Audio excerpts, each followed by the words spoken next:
Yeah.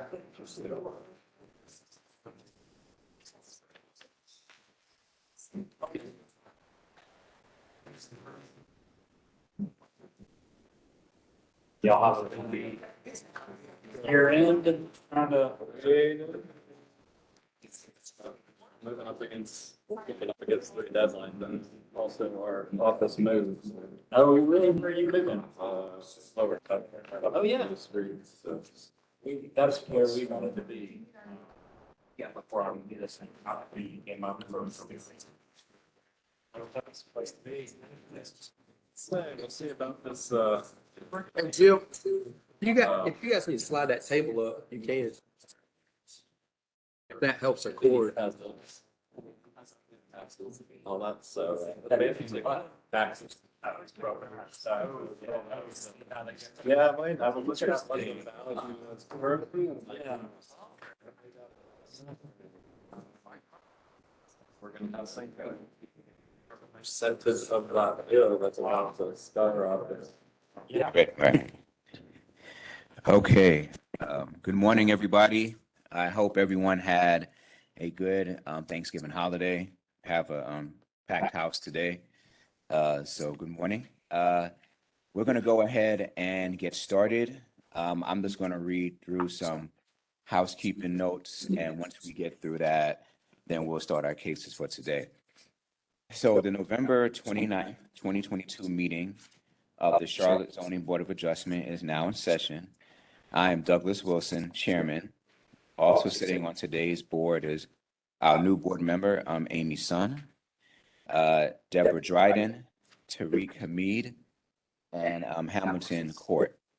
Also present are Shad Spencer, our zoning administrator, Lisa McCarter, our planning project manager, Tari Hagler Gray, senior assistant city attorney, Jill Sanchez Myers, senior assistant city attorney, Terry Edwards, our clerk to the board, and Candy Thomas is our court reporter.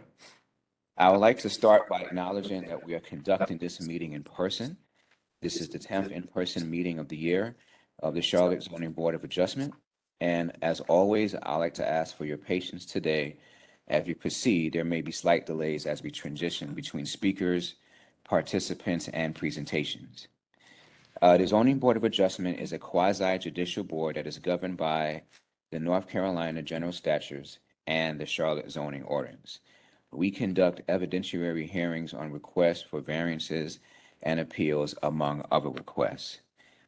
Before we begin to hear the cases on today's agenda, I would like to provide some information, some important information on the steps that were taken to ensure that each party's due process rights are protected as we proceed. Notice of this meeting was provided to the applicants and the public in several ways. Notice of today's hearing was mailed to property owners within 300 feet of each subject property and notified the property owners of the in-person meeting. Notification letters also stated to contact the city immediately if there were any objections to the cases being heard on today's agenda. Notice was also provided by placing signs on each property and by publishing notice on the city's website.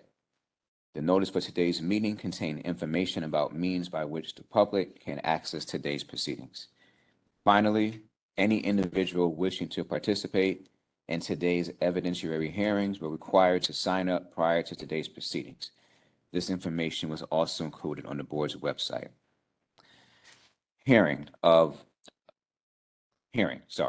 Application for a variance from you can tell it's been a long Thanksgiving break. Sorry about that. Application for a variance from the regulations in the zoning ordinance. The recommended agenda today will be as follows. The zoning administrator or a zoning staff member will identify the case and recommend approval of the variance with any recommended conditions based on specific reason. The chairperson will ask if anyone wants to speak in opposition. If there is such a person, then the case will be moved to the regular agenda and will be heard at a later date. The chairperson will ask if the board has questions for staff or if there is any reason the board wishes to move the case to the regular agenda. The chairperson calls for a motion and a second to approve the variance. Then the chairperson will hold a roll call vote. The order of the agenda will be as follows. All parties who plan to give testimony pro or con must be sworn in. A zoning staff member will explain why a permit was denied or why a variance is requested. The board may question the staff member, and then the applicant may question the staff member. The applicant presents their testimony for this case. The board may question the applicant, and the staff member may also question the applicant. The applicant may present sworn witnesses. They will be subject to questioning. Other parties wishing to speak pro or con will be given reasonable time to present sworn testimony. The staff and then the applicant will be given an opportunity for rebuttal. The chairperson calls for a motion and a second to approve the variance. The chairperson will hold a roll call vote. After hearing each case, the board will review each case and render a decision. This is usually done in closed deliberations after hearing each regular agenda case.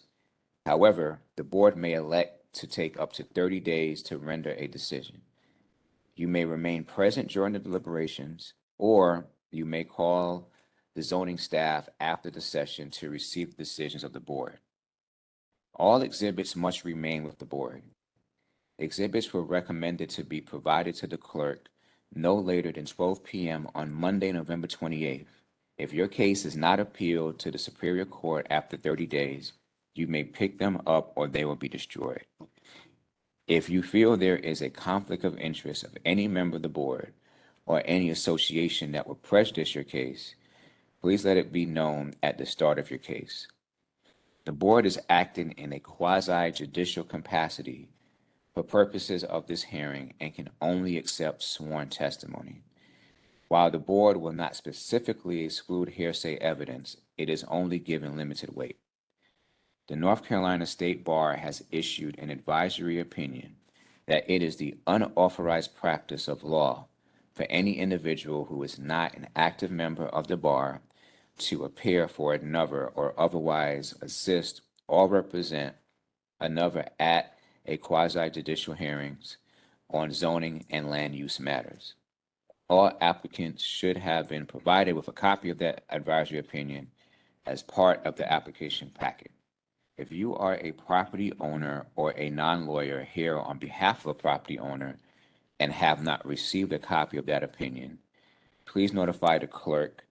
Please notify the clerk the documents will then be provided to you.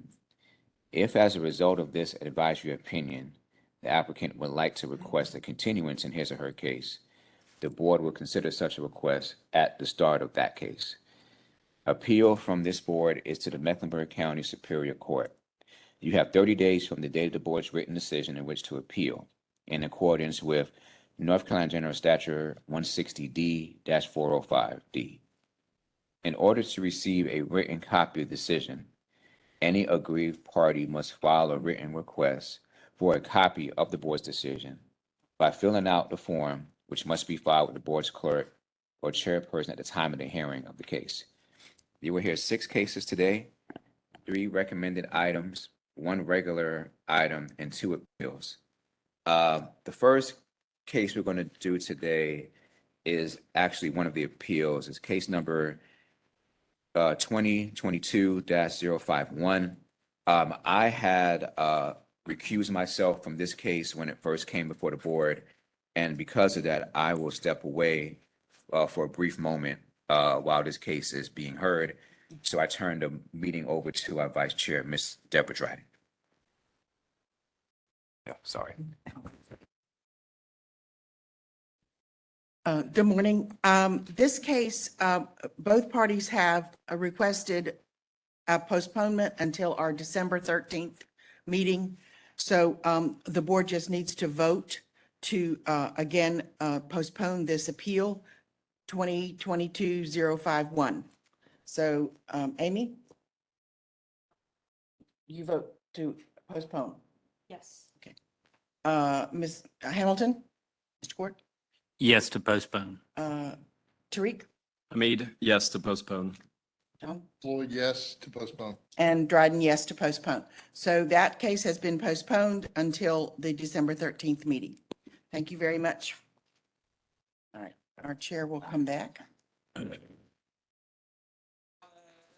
hang out in the congregation area unless you're here for case 2022-068.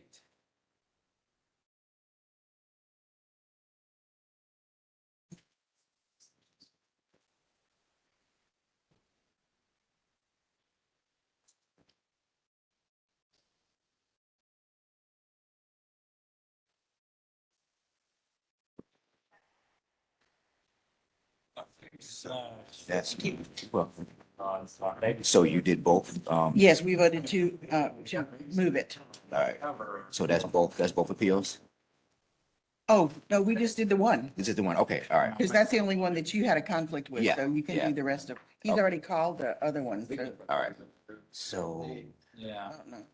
what's the case number? Start this one, We're right? starting with this one, that's 068. It's a buffer issue.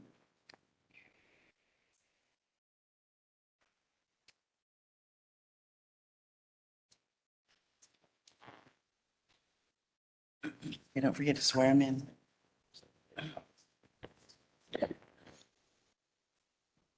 All right, Shad and Lisa, I'm gonna swear you guys in. Do you swear or affirm to tell the truth, the whole truth, and nothing but the truth in the matter at hand? All right, great. Okay, so the second case that we're gonna hear today is case number 2022-068.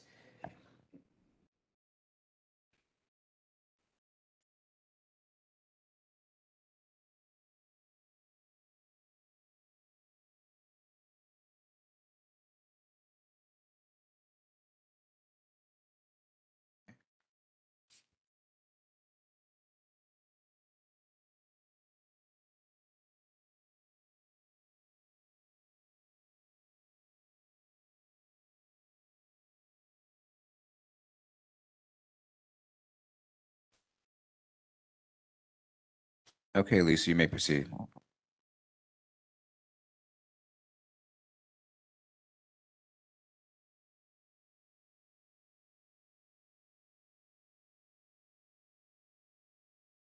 Zoned R5, single-family residential, and it's in the Mountain Island Lake Watershed Overlay Critical Area 4. Exhibit number 3 is an aerial map of the property. Exhibit number 4 is a close-up aerial map of the property. And over on the right side, you see the 100-foot lake buffer imposed on the property from Mountain Island Lake. Exhibit number 5 is background. The property is unincorporated and located within Charlotte's zoning jurisdiction. The property was subdivided in 1977 prior to the watershed regulations. So it's subject to the buffer regulations, but exempt from the built-upon regulations. There's a non-conforming manufactured home on the property, and it's located within the buffer. It wouldn't be permitted in single-family zoning under today's ordinance. And also, I'll go ahead and point out that, let's see, I'm not getting the pointer, but highlighted in yellow at the bottom left, the setback is 30 feet, which is a little bit greater than the standard 20-foot R5. Exhibit number 6 is the variance request. The applicants wish to redevelop the property and construct a single-family home. The applicant is requesting a 50-foot variance from the 100-foot watershed buffer to construct a home because, as you can see to the left side, the buffer is highlighted in blue and takes up the majority of the building area.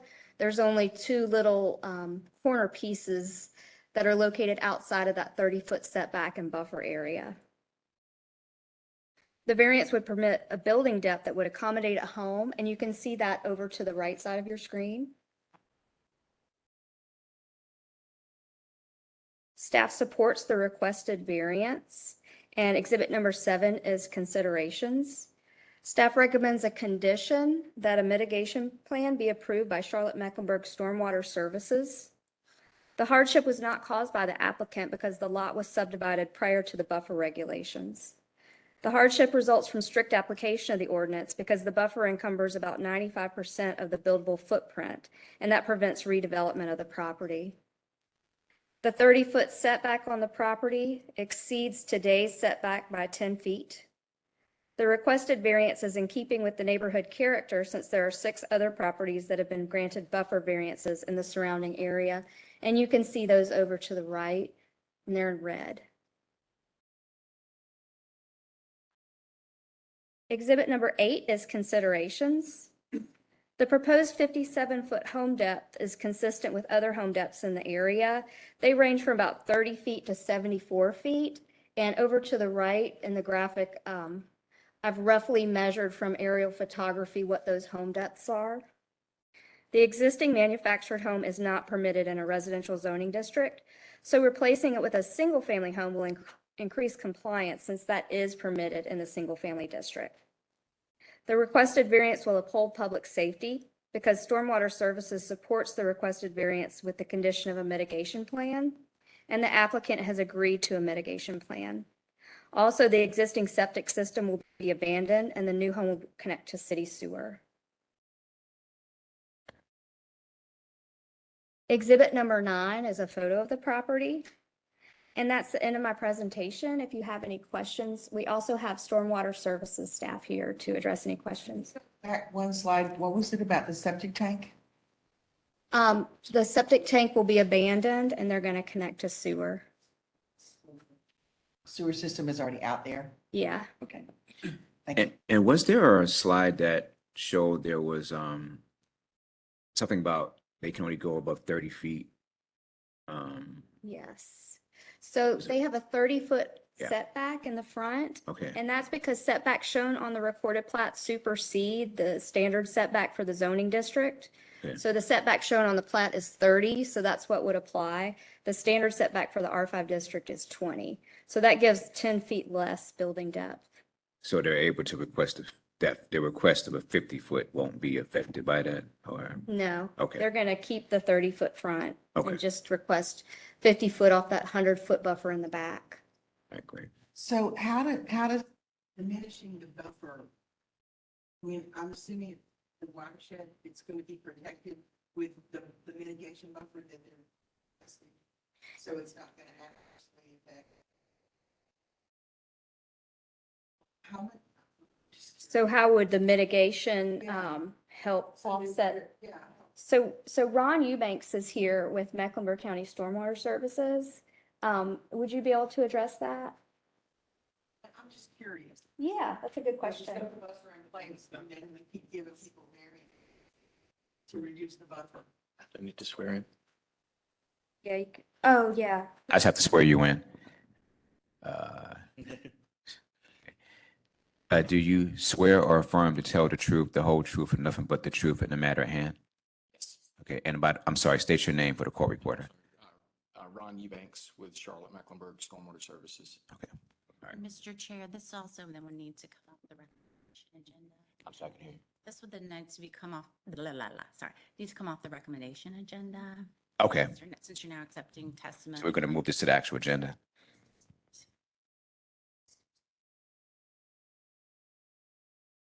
Mecklenburg County. Okay. Okay, yeah, city staff, not Mecklenburg County, It's Charlotte. city, Charlotte Mecklenburg, so it's city and county. that's fine. I mean, So we're good to go? All right, good. All right. You can move. Just want to make sure that set the 100-foot buffer and basically we're cutting it in half. So kinds of things are. It's watershed. The mitigation plan will require additional plantings to offset the additional impervious or built upon area, which it's my understanding it's not going to be that much greater than the existing modular home that's on the property. And it's got a lot of large canopy trees already in place that it's my understanding that he's planning to keep, which is, unusual for folks on the lake. They usually like to clear cut for the views, but it's my understanding the property owner wants to keep those, protects erosion and particularly the ones along the shoreline. We also do have a water quality hold on the property that'll allow us to ensure the erosion control measures are in place, which it does require high hazard silt fencing before construction. And that's going to be the, silt fence with the wire backing, the wash stone. They're much more durable than the standard silt fencing. And it's a relatively flat lot, based on the topography. So erosion should be, able to be addressed with the, high hazard silt fencing. You're welcome. Thank you for. Does the board have any more questions for staff? Okay. I make a motion then to approve Oh, this. 1 second, before that. Terry, anybody here on opposition? Okay. All right. All right, then I make a motion to approve this variance. Okay, motion's been made to approve the variance by Ms. Dryden. Is there a second? Court second. There's been a second by Mr. Court. We will then go to a roll call vote. Mr. Court, Court, yes. Mr. Hamid, Hamid, yes. Ms. Dryden, and Ms. Sun. Wilson, yes. Variance has been approved. Okay. Now we have to vote on the finding facts and conclusions of law. Think there's any changes there? Okay. All right, is there a motion to approve the finding facts and conclusions of law? I make a motion to approve the finding of facts and conclusions of law. All right, motion's been made to approve the finding facts and conclusions of law by Ms. Dryden. Is there a second? Court second. Second by Mr. Court, and we will now go to a roll call vote. Mr. Court, Court, yes. Mr. Hamid, Hamid, yes. Ms. Dryden, Dryden, yes. and Ms. Sun. Sun, yes. Wilson, yes. Right, next agenda item is case number 2022-074.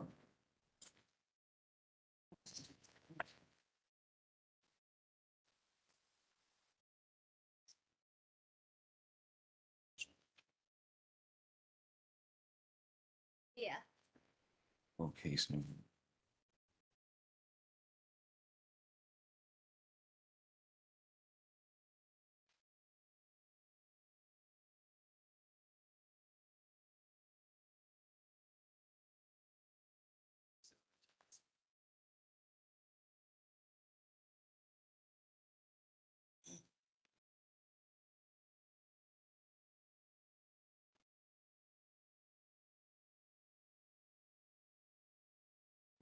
okay, so before we get started, sorry, Siri was trying to pick up on my iPad. I don't know why that happened.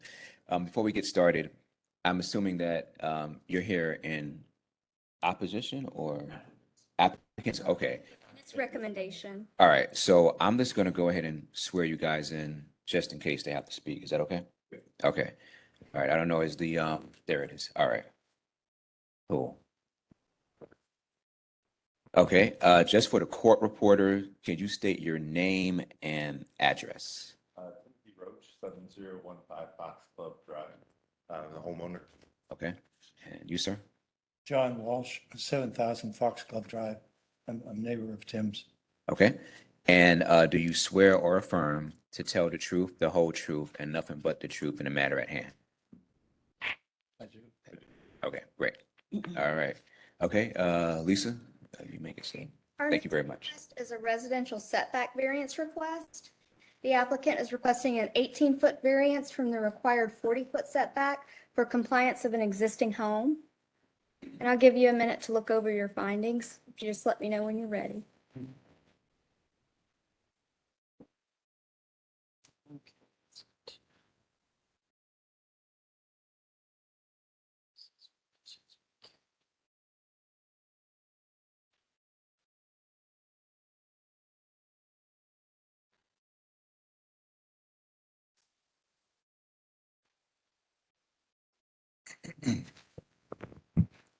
Okay, Lisa, you may proceed. Exhibit Exhibit number 1 is a vicinity map of the property. Exhibit number 2 is a zoning map. The property is zoned R3. It's adjacent to some R15 planned unit development. Exhibit number 3 is an aerial map of the property. Exhibit number 4 is a close-up aerial map of the property. Exhibit number 5 is background. The property was subdivided in 1986, and the home on the property was built in 1987. The required setback is 40 feet per the approved plat, and that's 10 feet greater than the general setback for the R3 zoning district, but the plat supersedes the general R3 zoning district setback. So the home exists as it was originally built today. Exhibit number 6 is the variance request. A 2002 survey of the property shows that the existing home encroaches 18 feet into the required 40-foot setback.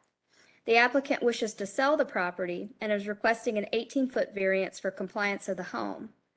I also wanted to quickly point out that the application has a different number. It has a 14-foot variance request, but actually the 18-foot is needed because the 26-foot is to the front of a portion of the home, but not to the actual stoop where we would measure from. So the 18 feet is needed for compliance.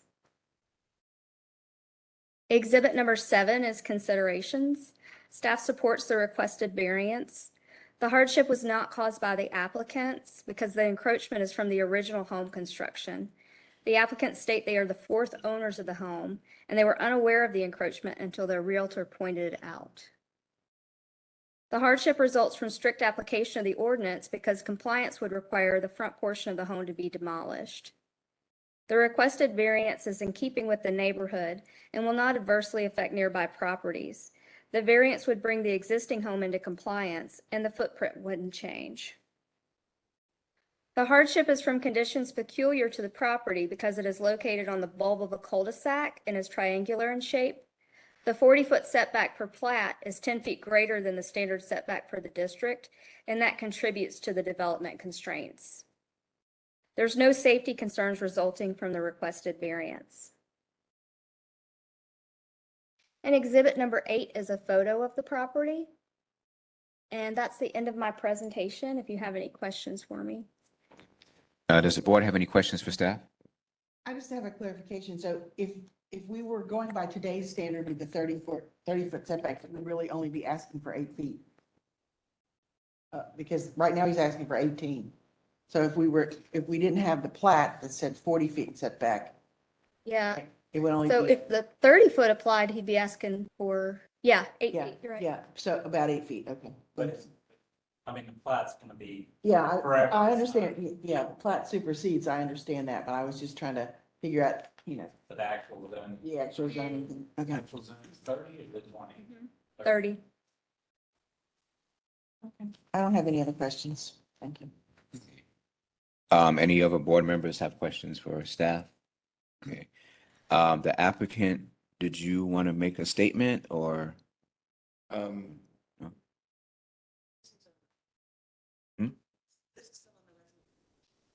Okay, I'm sorry about that. So if we approve it, he doesn't have to talk. Okay, cool. My apologies about that. Sorry about that. Okay. All right. Okay, so if there are no other questions from the board's staff, then I will move to ask if there's a motion to approve this variance or deny it. Hamid, motion to approve the variance. Okay, there's been a motion to approve the variance by Mr. Hamid. Is there a second? Court second. There's been a second by Mr. Court. Now we're going to move to a roll call vote. Mr. Court, Court, yes. Mr. Hamid, Hamid, yes. Ms. Dryden, Dryden, yes. Ms. Sun, Sun, yes. Wilson, yes. Okay, the variance has been approved. Now we're going to look at this, the finding facts and conclusions of law. I haven't seen any changes that need to be made here. Is there a motion to approve the finding facts and conclusions of law? Dryden, I make a motion to approve. Okay. Motion's been made by Ms. Dryden to approve the findings, facts, and conclusions of law. Is there a second? Court second. Has been a second by Mr. Court. Now moving to a roll call vote. Ms. Dryden, Dryden, yes. Mr. Court, Court, yes. Mr. Hamid, Hamid, yes. Ms. Sun, Sun, yes. Wilson, yes. Okay. Thank you very much. Thank you. Thank you. Appreciate it. Our next case is case number 2022-076.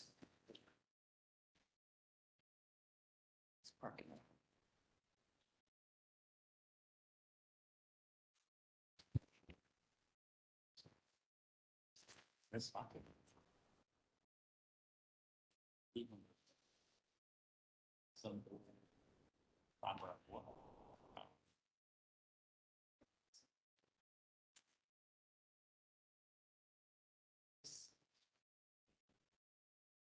Well, no, that's first off. Only 3 pages here. You got.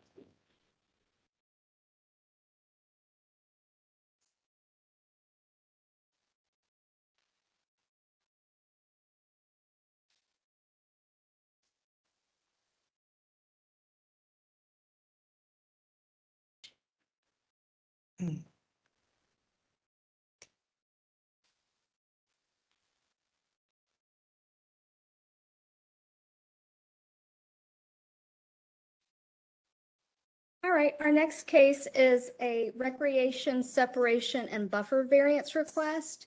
The applicant is requesting a variance to eliminate the requirements for a 100-foot separation and a Class C buffer for outdoor recreation abutting a residential lot, and that's to update an existing non-conforming park. And I'll give you a minute to look at your findings and just let me know when you're done.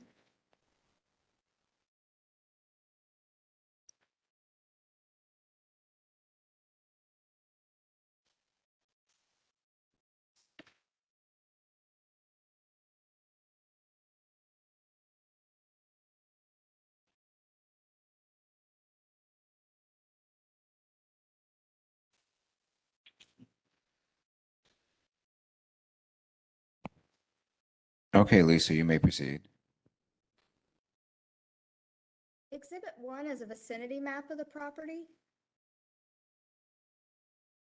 Exhibit 2 is a zoning map. The property is I-2 heavy industrial. Exhibit number 3 is an aerial map of the property. And exhibit 4 is a close-up aerial map of the property. Exhibit number 5 is background. The site is in use as a park and was developed on or before 1990 per Mecklenburg County real estate records. In 1992, the ordinance was amended, and now the active park use with recreational facilities is classified as an outdoor recreation use. The use is permitted in I-2 subject to conditions, and that includes a 100-foot separation and an 18-foot Class C buffer for recreational facilities abutting residentially zoned or used lots. Recreational facilities include picnic shelters and other principal or accessory uses. The 100-foot separation would be required from the adjacent properties to the northwest and southwest, where in green it says multifamily use and the residential zoning. The 18-foot buffer would be required along the northwest property line, but would not be required along the southwest property line since that residential property is separated by a street right-of-way. The existing recreational facilities on the property that don't comply with the required separation and buffer are non-conforming since they were established prior to the buffer and separation requirements. Exhibit number 6 is the variance request. The applicant proposes to redevelop the park. The playground and basketball court, which are recreational facilities, will be redeveloped and relocated, and that'll trigger compliance with today's zoning ordinance regulations for buffers and separation. The applicant is requesting a variance to eliminate the buffer and separation requirements for outdoor recreation to update the park.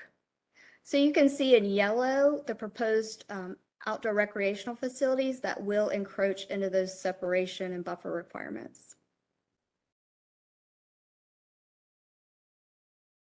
Exhibit number 7 is considerations. The hardship was not caused by the applicant since the use predates the separation and buffer requirements.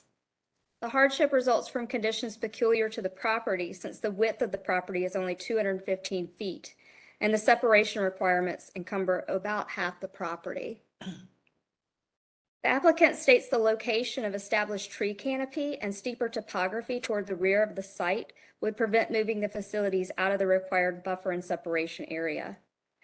Unnecessary hardships result from strict application of the ordinance since the separation and buffer requirements encumber over half the site. Granting the variance is consistent with the intent of the zoning ordinance and providing adequate public facilities, including parks. So you can kind of see the topography from the street view where the ground is lower at the street and gets higher towards the rear and the trees in the rear of the property. Exhibit 8 is considerations. Granting the variance will uphold public safety and achieve justice. Funding for the redevelopment of the park is part of Mecklenburg County's equity park projects, and that has goals of improving the accessibility, safety, and functionality of parks in underserved neighborhoods. Combining the playground areas and relocating the basketball court are needed to accommodate accessibility, playground equipment safety fall zones, and parent-child supervision needs. Also, we found there's a platted right-of-way for North Poplar Street adjacent to the park, and you can see that in the left graphic. North Poplar's highlighted in yellow. In the 80s, a resolution was approved to close North Poplar, but in 2019, when the adjacent tract to the northwest was developed, North Poplar right-of-way was shown on the approved subdivision plan, and you can see that to the right. CDOT staff confirmed that this portion of North Poplar is likely to be reactivated, and if that happens, the 18-foot buffer along the northwest property line would not be required, since the property would be adjacent to right-of-way versus residential property. Exhibit number 9 is a photo of the property, and that's the end of my presentation if you have any questions for me. Does anybody on the board have a question for staff?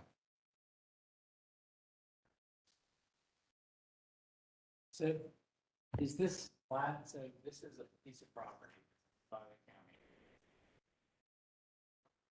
Or not to the right? What is the process for which that property was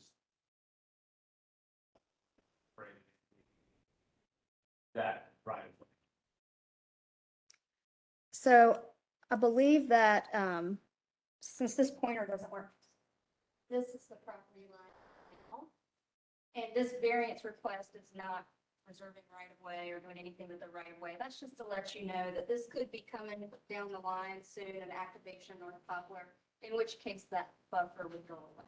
It would still have the separation requirement, 100-foot separation. But there was a quick claim or some sort of process where the county said, hey, we want this land, we're gonna take half the land right away. There's some property. Yeah, in the 80s, there was a resolution adopted by the city council to abandon that right away. And I don't think the county owned it at that point. I think the city might have owned it.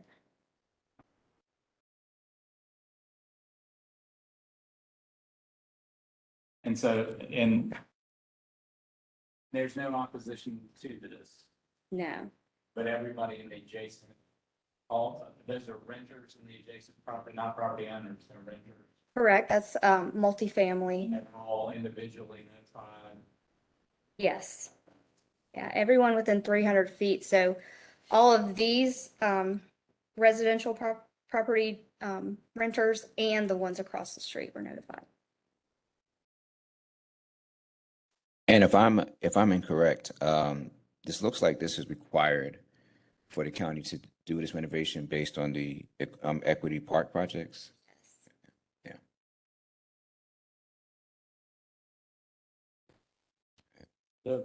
The purpose of the buffer is mitigate the disturbance of, I would assume, can you speak to the purpose of the buffer between recreational facilities and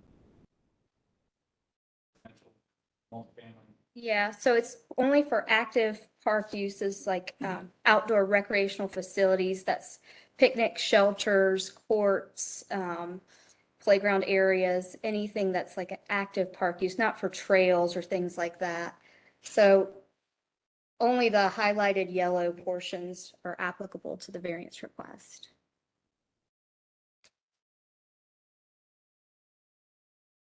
And they're really kind of far away from the residential area because they more face the street, or they're closer to the street, looks like, as opposed to the residential. The residential's pretty far away, and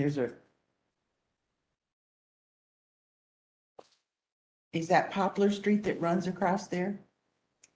It's unopened. Unopened, but it's a possibility that it could be Possibility it open. could be Yeah, open. okay. And then you wouldn't require that buffer at all if the road was open, We correct? wouldn't require the 18-foot buffer. We'd still require the 100-foot separation. And that adjacent property is owned by the city of Charlotte. That's, The multifamily, yeah, the multifamilies, it's still owned by the city of Charlotte and it's completely subsidized or. Tell me. I'm not aware of that. I just know it went through a rezoning, and it's currently either freshly constructed or being finished up.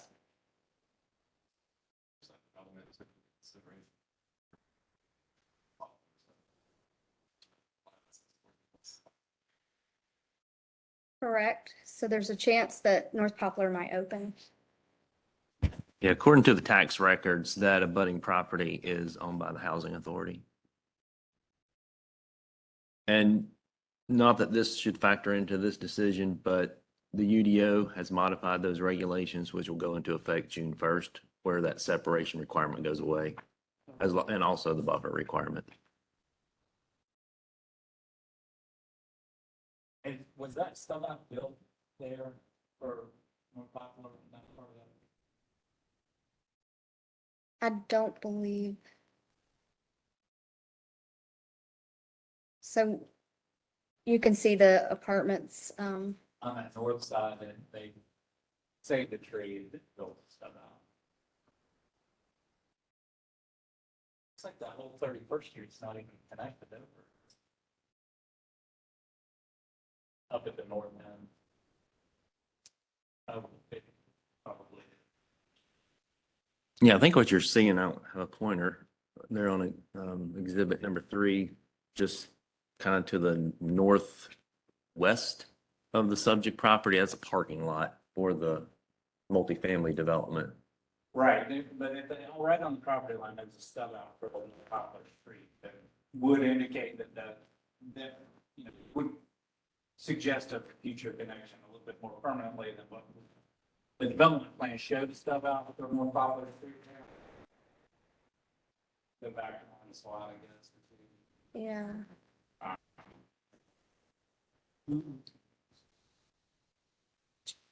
No, one more back. There we go. So that little stub out there, it doesn't look like that was ever built. Created that connection, but the stub out didn't get built. Yeah. That looked out right there. Yeah. All right. Are there any other questions for staff from the board? Okay. And Terry, I know that Mr. Court asked this, but just for the record, there is nobody here on opposition. No chair, no opposition. All right. Okay, so with that said, is there a motion to approve or deny the variance? I make a motion to approve this variance. Okay, motion's been made to approve the variance by Ms. Dryden. Is there a second? Hamid, second. Okay, it's been a second by Mr. Hamid. Now we move to a roll call vote. Mr. Hamid, Hamid, yes. Mr. Court, Court, yes. Ms. Dryden, Dryden, yes. Ms. Sun, Sun, yes. Wilson, yes.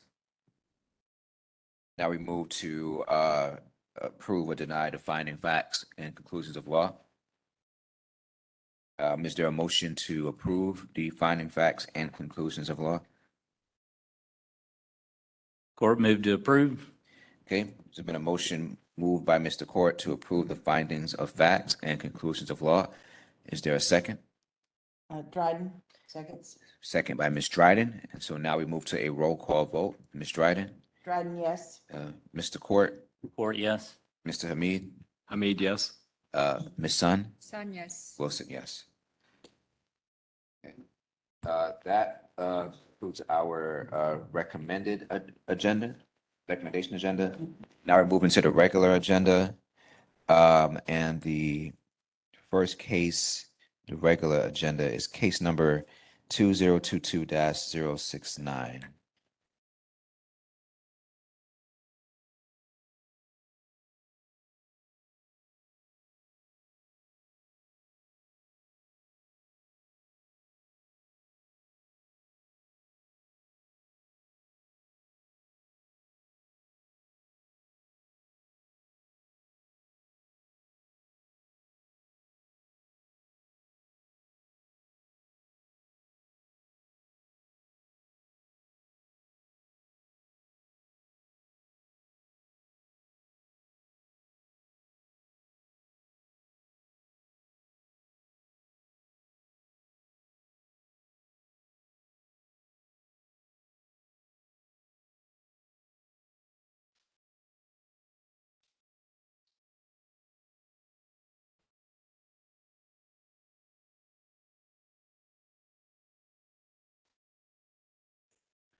All right, the next request is a TOD height and buffer variance request.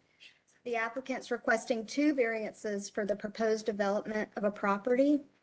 145-foot variance from the 200-foot distance requirement that limits the maximum height a building can be to 65 feet. And that's for three parcels closest to I-277, adjacent to the site, which I'll go over in my presentation, and also a variance from the required 15-foot buffer along those parcels. So I'll give you a moment to look over your findings, and then just let me know when you're ready.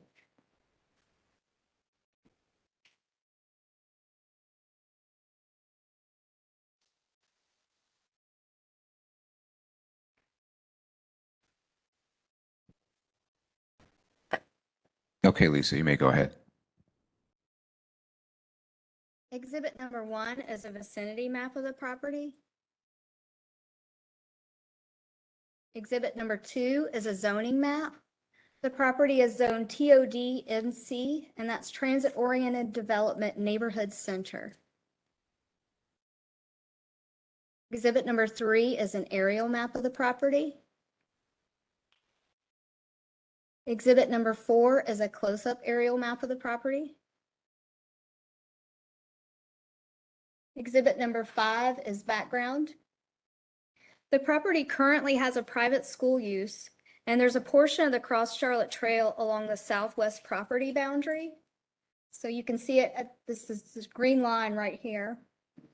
The property was rezoned in 2021, and during that process, CATS requested right-of-way for the Link Silver Line light rail transit corridor adjacent to the site.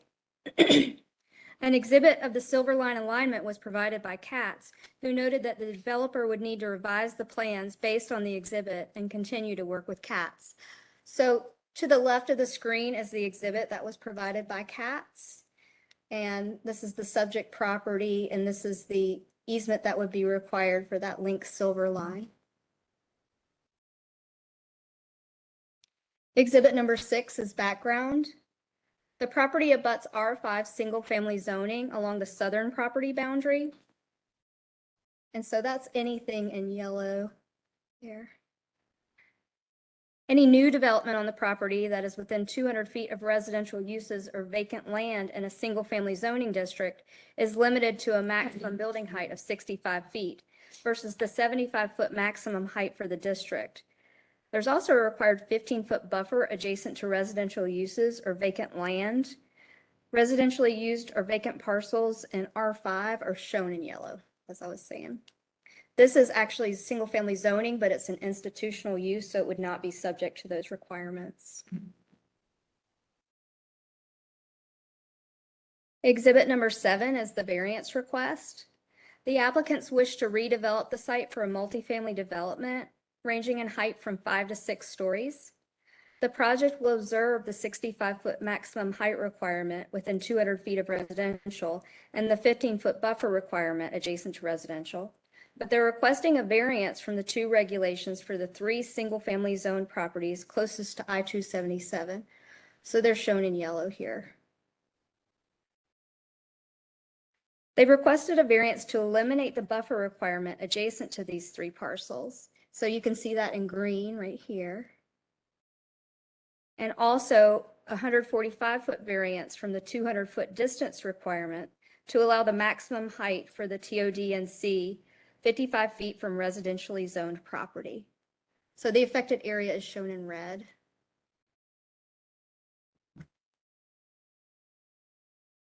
Exhibit number 8 is considerations.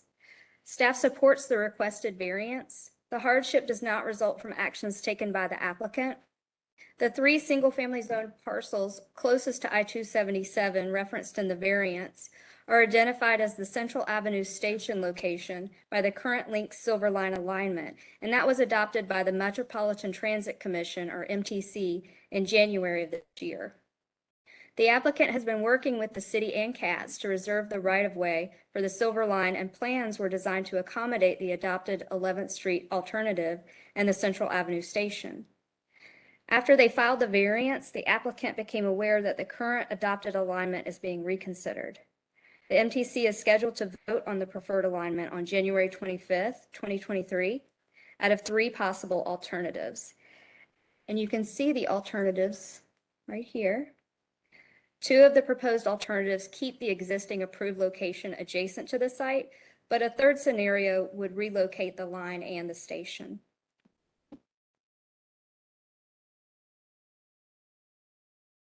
Exhibit 9 is considerations.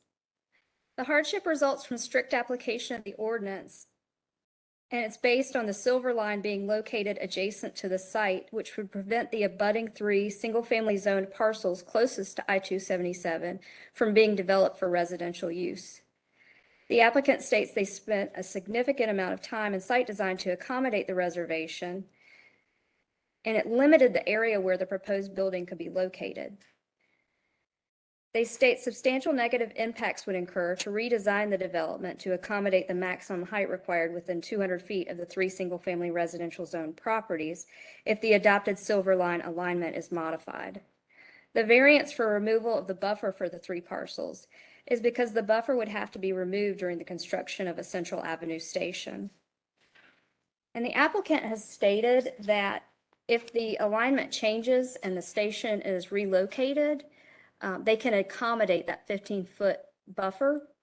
And in your findings, the last finding has a proposed condition, if you choose to grant the variance, that the applicant has agreed to.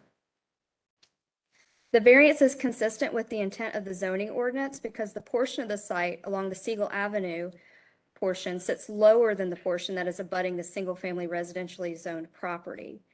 So the applicant indicates that it would not appear to be over 65 feet in height if you're looking from the single-family zoned properties. You can see that a little more on this next slide. This is Exhibit 10, considerations.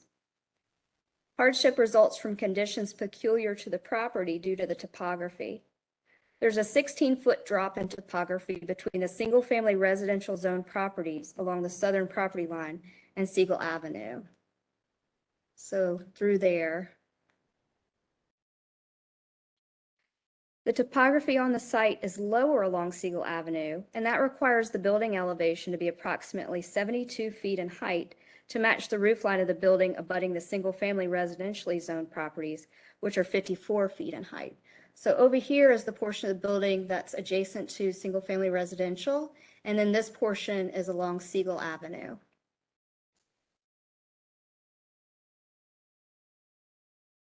Exhibit 11 is photos, and there's a photo on top looking at Siegel Avenue where the elevation is a little lower, and you can see along East 10th Street on the bottom where the elevation is higher towards the residential properties.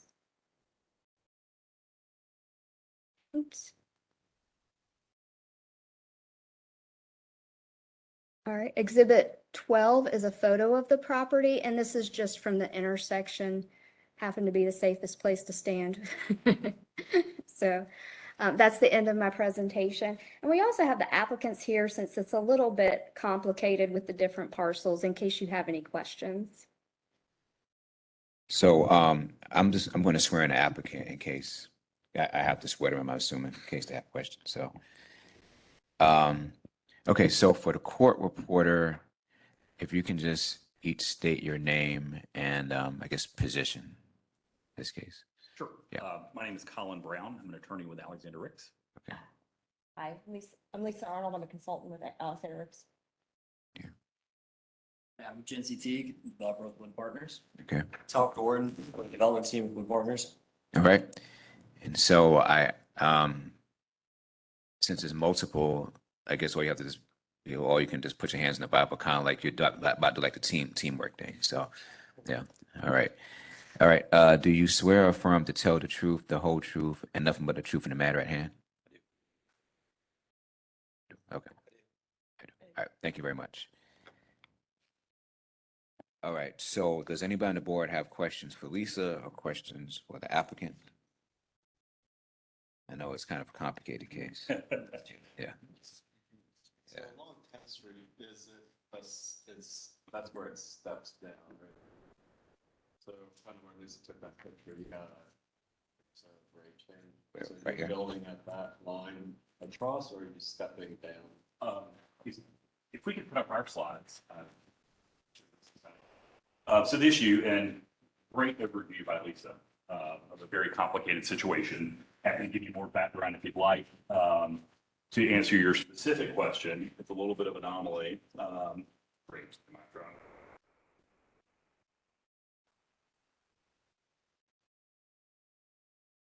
But just on, I just found There we go. Okay. Nice. Any others here? Okay. So Siegel Avenue here, which drops off, height moves this way. So as Lisa mentioned, we're requesting some relief so we can get more height. But I'm glad she pointed out and wants you guys, to understand. That's my where's the laser? So There we go. I got it. So here, it's not very bright. That's not point. Okay. So closest to the single family lots that we're talking about, we're only 54 feet in height. So we don't need variance here, just the land is funny. So the way it falls off, we get caught kind of right here in the middle. So I think that's one of the other, factors that you're looking at is, one, we don't think these will ever be inhabited by single family homeowners for the reasons you heard. But even if there were someone standing there, the portion of the building they see is below the height. We get caught in the middle where it slides off, and that's the unique topography. Variance applies to the left side of that section as well. That's correct. In fact, And then one.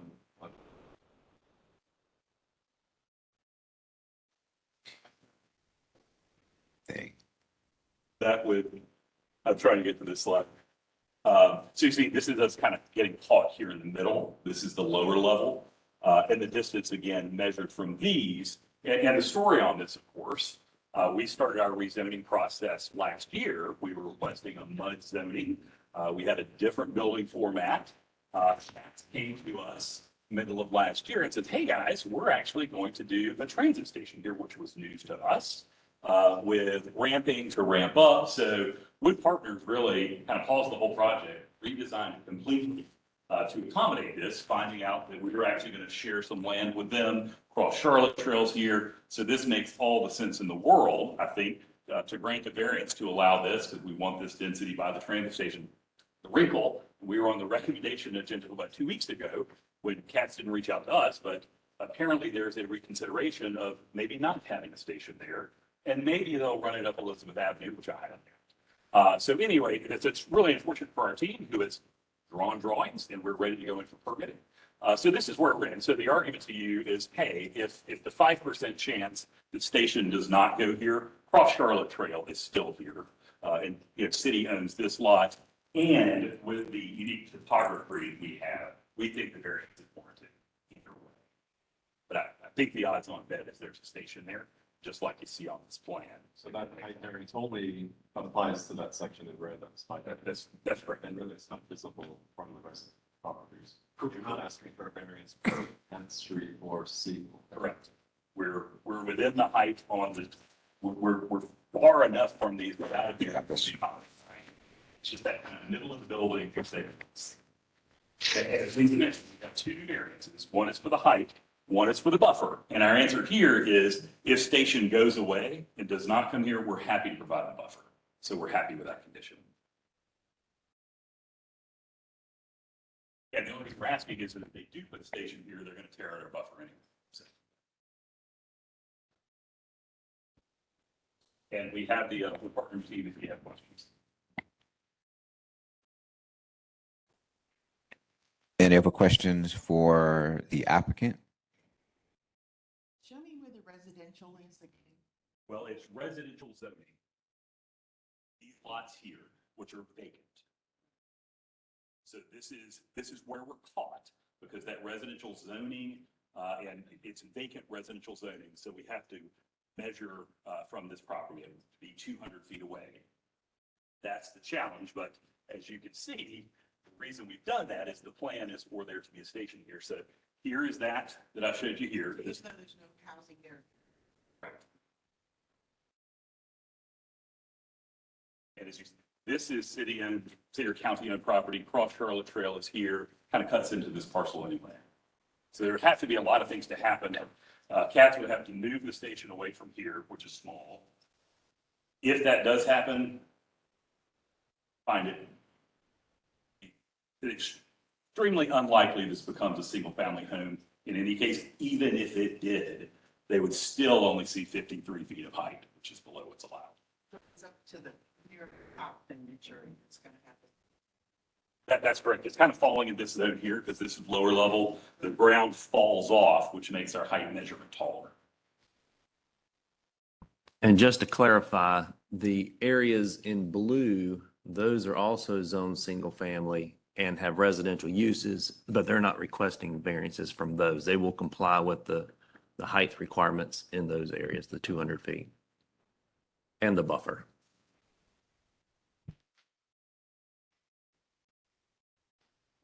Any other questions for the applicant or for Lisa?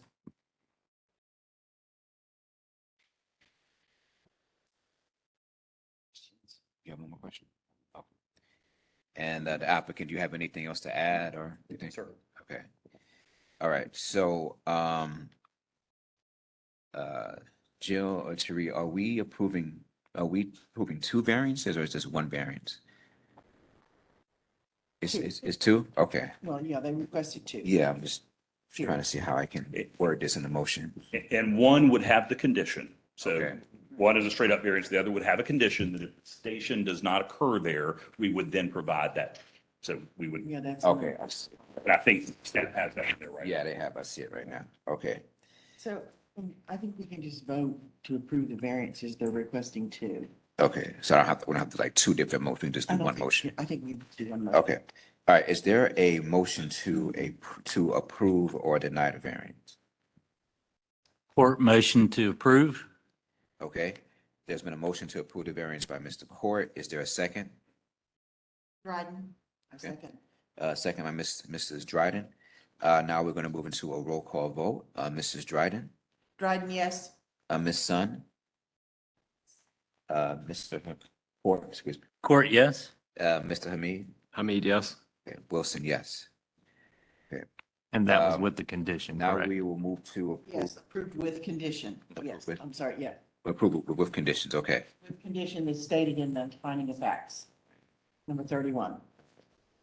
Do I need to go back and do another motion for that, or we're good just saying it that way? What the court reporters say?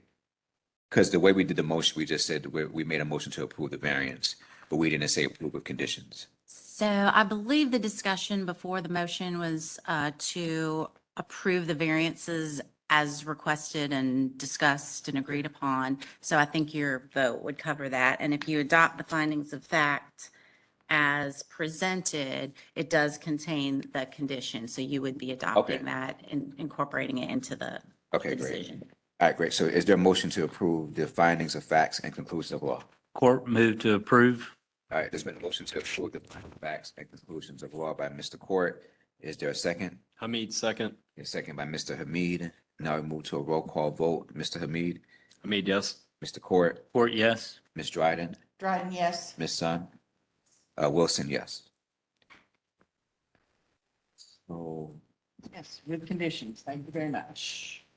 so the next agenda item we have is an appeal, which is case number 2022-072. Before we move to that, does any board member wish to take a break or? Yes. Okay, so let's take a, 10-minute break, and we will come back for the appeals case. So we'll be back here at, say what, 10:19, 10:20, I guess? All right.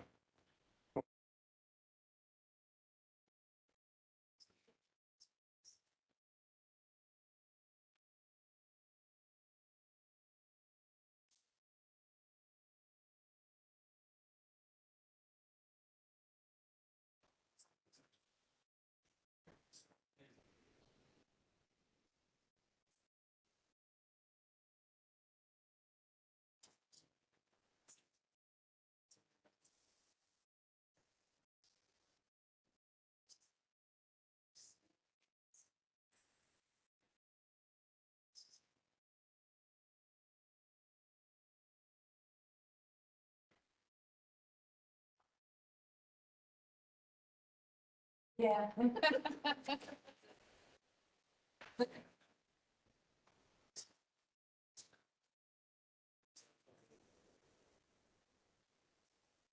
Hey, Terry. Um,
I gave him the agenda.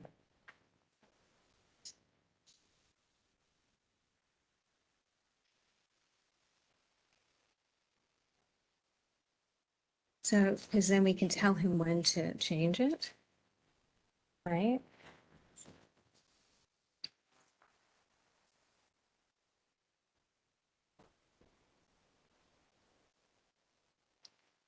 And if I make a mistake.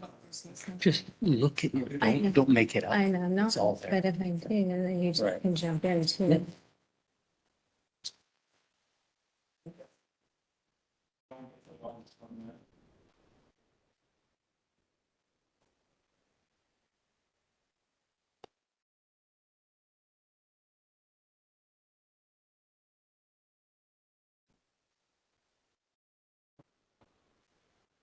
I don't feel, where's my bag? Yeah, where's my bag? Wherever you put it.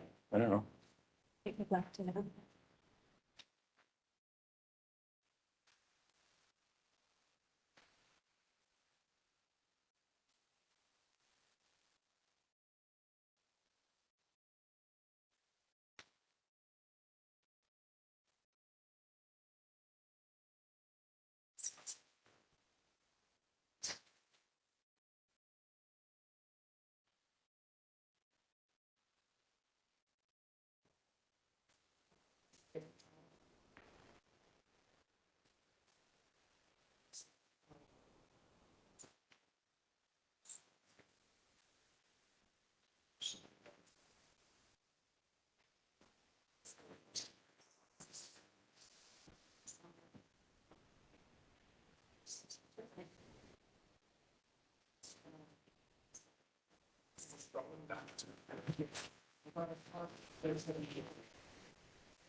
Two separate things.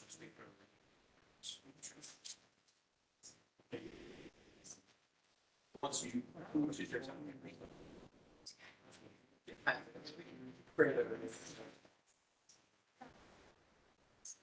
Just laser pointer. Or you can point it. To the left. Here's the. Skip right here.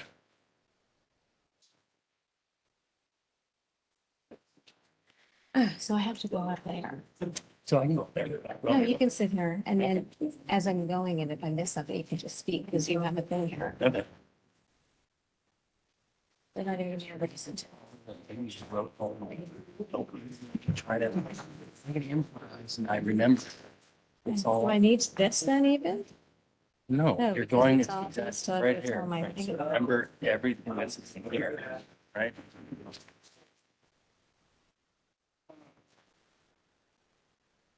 I didn't need to see it in here.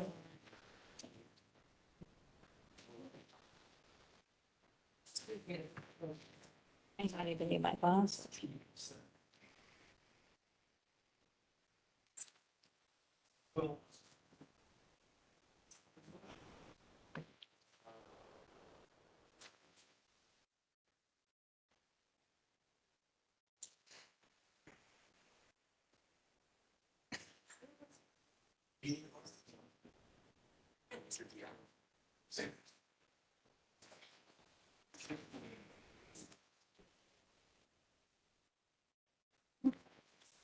I don't need this. No, So maybe I just bring this up and I'll just based on that.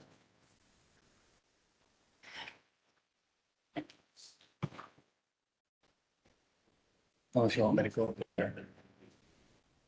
Because it's calling, you're calling for both of Yeah. us. Yeah, that's fine. So go on? Can, I'm just gonna, Yes? yeah.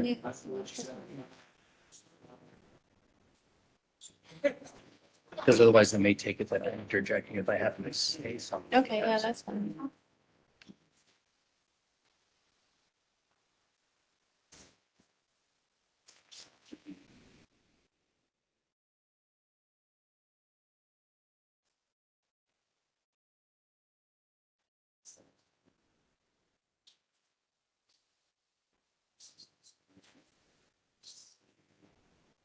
So then you probably don't even need that.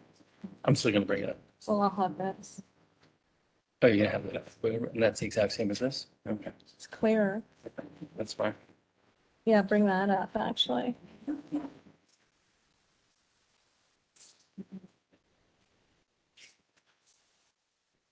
was weird when I came out of the bathroom. Yeah, that's what I was hoping. I was looking, I was gonna send you a message saying, where are you? Do you have your phone near you, right? No. Yeah, I do. Just, I text Brent, I told her an hour, just tell her now. Just text now.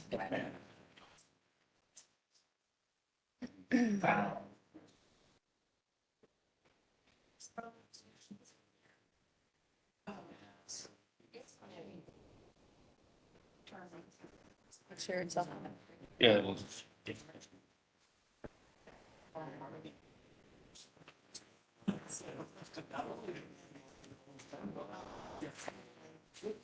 So this one is exactly what's on your PowerPoint. Yeah, but it's just harder to read, right? So. Sometimes I try to read what I read, but Yes, but I get like if you don't want. ahead of you myself, don't- my brain. You don't want the word not. Yeah, well, I think I know that, but.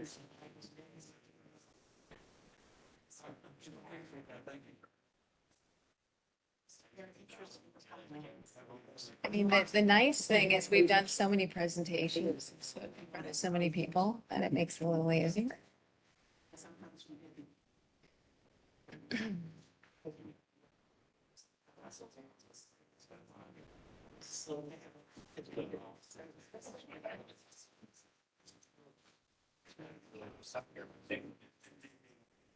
Design development deadline.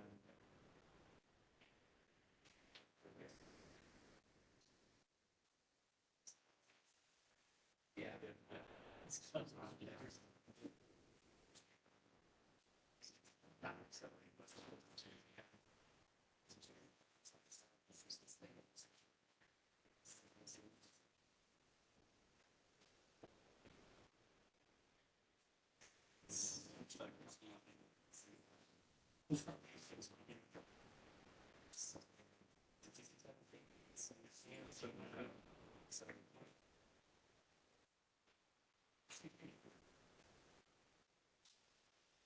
You could do the clicker as I read my finger.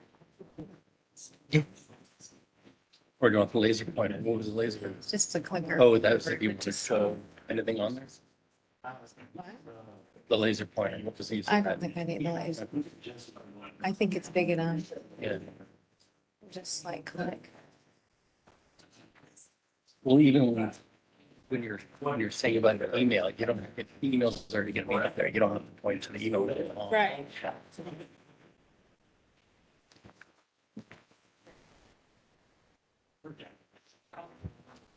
The big word just front.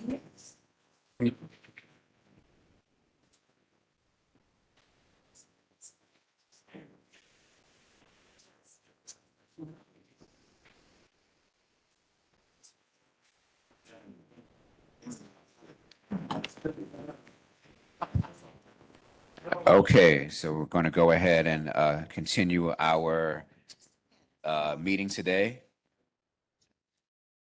Okay. So next on the agenda is an appeal. This is case number 2022-072. And just before I start, I'm not sure if I'm out of order in saying this. Is there anybody on the board that had recused themselves when this first came up? Just want to make sure we cover that. Okay. All right, great. Okay. All right, Lisa. All right, our next case is a residential fence appeal. The applicants are appealing a notice of violation stating that a fence cannot exceed 6 feet in height within a required side yard. They state that the structure is not in violation because it is a trellis to support growing plants and not a fence. And I'll give you a minute to look over your findings if you'll just let me know when you're ready.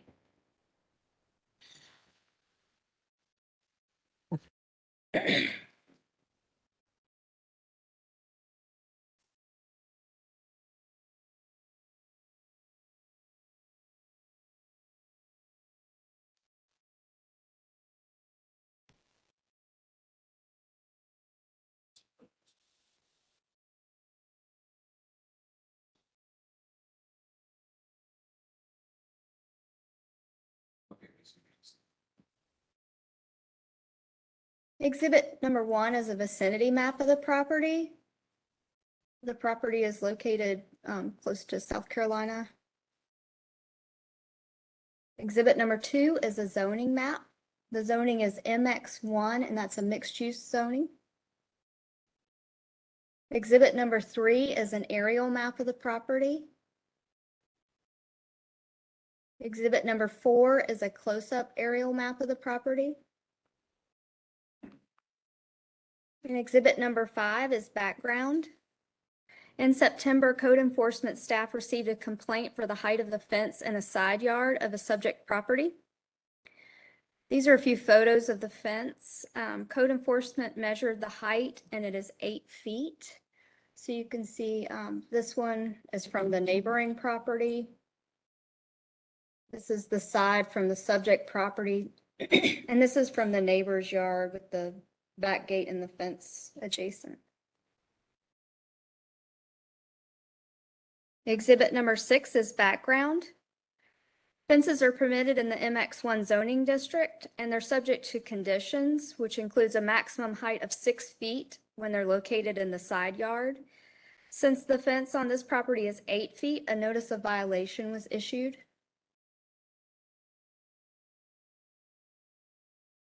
Exhibit number 7 is the appeal. The applicants are appealing the notice of violation. They believe the structure is not in violation because it is a trellis to support growing plants and not a fence. The applicant states that the code regulations regarding fences don't apply because the structure is not a fence. The applicant states the landscape support trellis built on the property does not violate this ordinance as it is not a fence nor intended to be used as a fence. It was built for the sole purpose of landscape trellis supporting plants and vines. They believe the code for fences was applied in error, and there is a misunderstanding and misinterpretation of the word fence. Exhibit number 8 is considerations.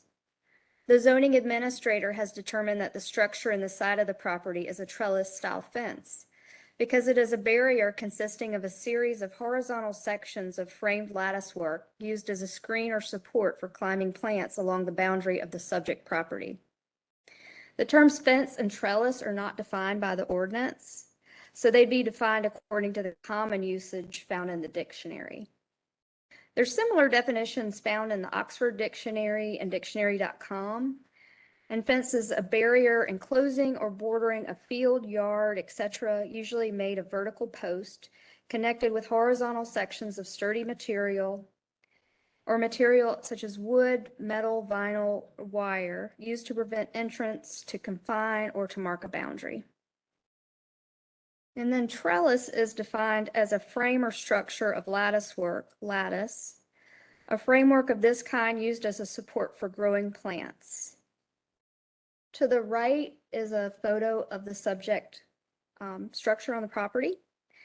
An internet search of the term trellis fence provides a lot of examples of structures that are very similar or the same in appearance. Exhibit number 9 is considerations. The subject fence is at the top of the screen, and then moving from the left, lattice fence from an internet search, trellis fence from an internet search, and then trellis from an internet search. Exhibit number 10 is considerations. The fence is in violation of the zoning ordinance because it exceeds 6 feet in height.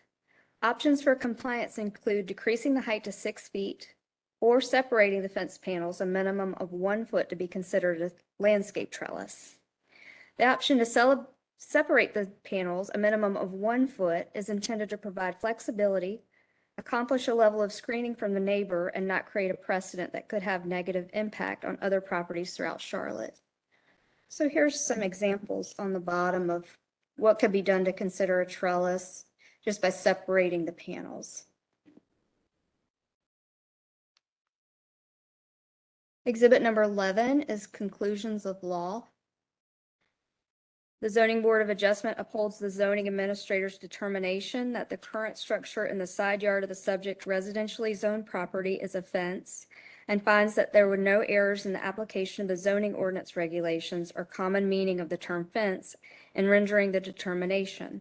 The fence in the side yard exceeds 6 feet in height and is in violation. Exhibit number 12 is a photo of the property. We have the applicants here as well, and folks signed up in opposition and in support of the appeal. So if you have any questions for me at this time, I can address them. Okay, before we get to the applicant, are there any questions for staff from the board? No.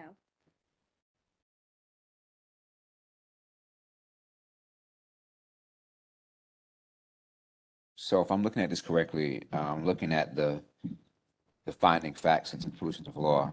So the zoning administrator has determined that this is a type of fence that is used for climbing plants, where in the same breath, the zoning board is also, the zoning administrator is also saying that this fence exceeds 6 foot. So the zoning administrator is actually saying this is an actual fence, even though it's a fence used for climbing plants. Correct. So go back to this slide.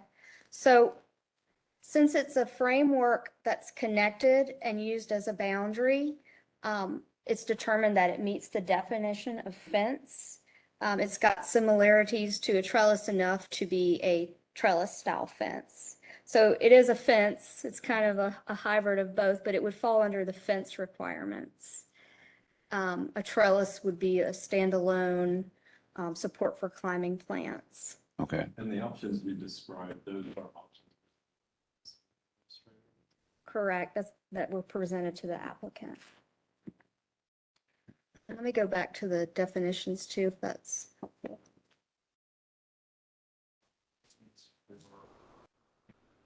In setback. There would not be, it would be any kind of like trellis structure, mailboxes, things like that can go within setbacks. Better go in front setback. Yes.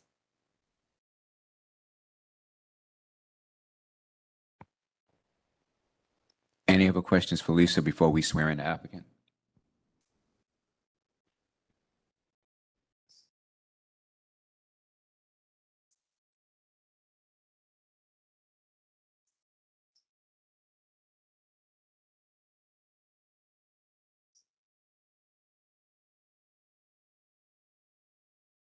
We're looking at how it marks the boundary, provides screening.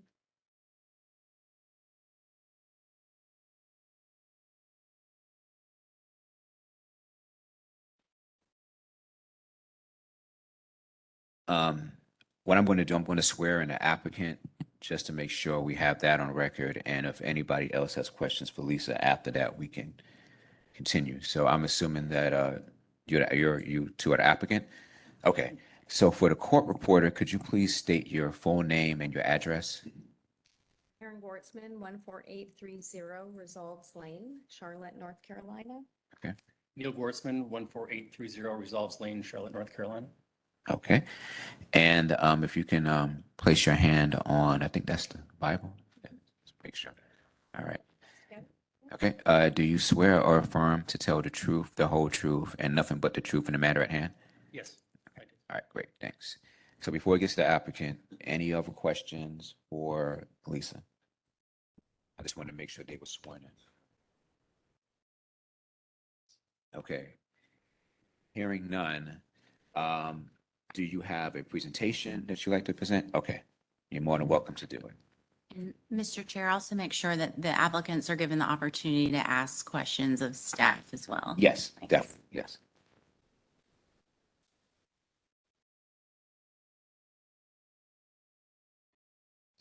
Yeah, we can go up there.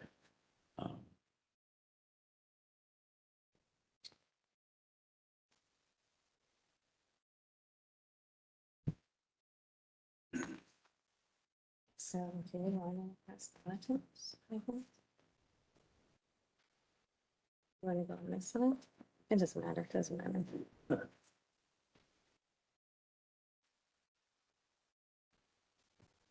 Okay, so you know when?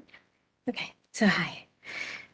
So we are appealing the zoning ordinance 12.406 on our property. We feel that the violation was made in error. The question is, how can there be a violation of a fence height if there is no fence? We built a trellis.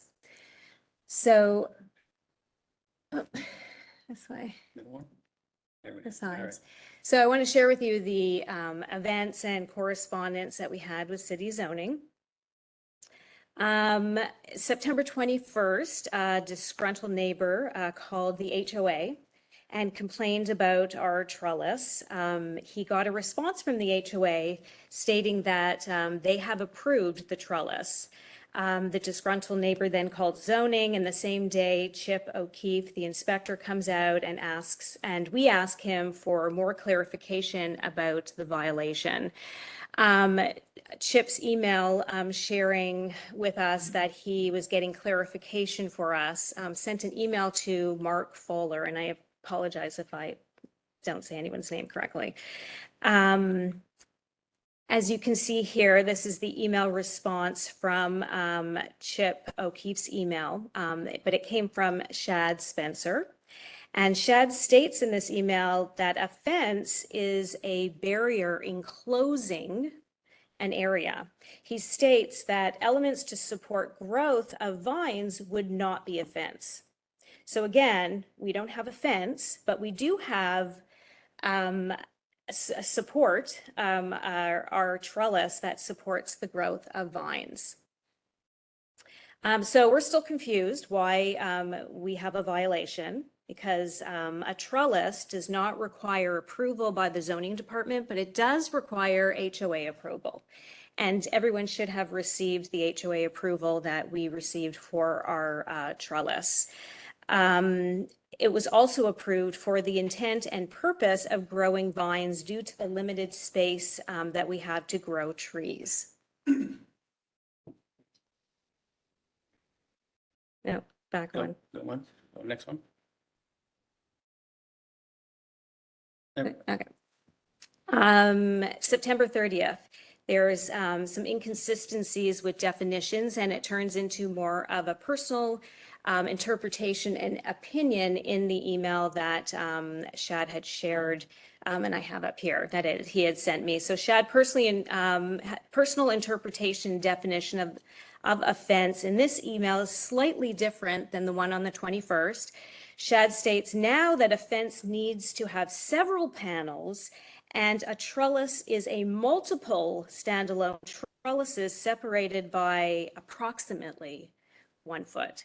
So now I'm thinking, where is this definition located, and can the city actually use personal interpretation and opinion to set codes? So I started to see more inconsistency. Another email came through on October the 3rd, and Shad states that my trellis is on property line, which, as was just shared with the boundary, you can see here, it's not on property line. It's actually away from the property. It's on our property. Shad now is calling my trellis a trellis style fence, which you will soon learn that the term does not exist in the dictionary at all. Shad also shared that the city is in agreement that the trellis is a single trellis panel, but has not provided zoning ordinance definitions or can even explain the term to me. He also goes on implying that the trellis creates a precedent which could create negative impact. And you should have received as well affidavits from many of our neighbors, as well as here today talking in agreement with us to prove that it actually has a positive impact. So I asked Shad in an email to direct me to the definitions with regards to the fence of the trellis as it pertains to zoning ordinance 12.406, and because I couldn't find it, and it looks like he couldn't as well. And he states in this email, it is not defined in the zoning ordinance. And in those instances, the standard accepted definition would come from Webster or other publications that provides definitions. So no definitions, still confused, there's no clarity, and I'm not sure what I violated. So let's go to the dictionary definitions. As you can see here, according to the dictionary, a fence is a barrier intended to prevent escape. A barrier enclosing or bordering a field or a yard. Shad called my trellis a trellis fence or a lattice fence. Note, there is no definition for that. A fence is a fence and is defined the same way regardless of material that you're using. It is still defined as a structure for enclosure. My trellis does not enclose. It is not a fence. It's not in violation. So let's talk about the definition of exactly what I built on my property, a trellis. A frame of lattice work used as a screen or as a support for climbing plants. So to conclude, as I shared with you today, there is no clear definition of a fence or a trellis in the zoning ordinance, and dictionary definition needed to be used. 2, there is inconsistent personal interpretation of a fence and a trellis from Shad, and I don't think personal interpretation and opinion can be used to enforce code.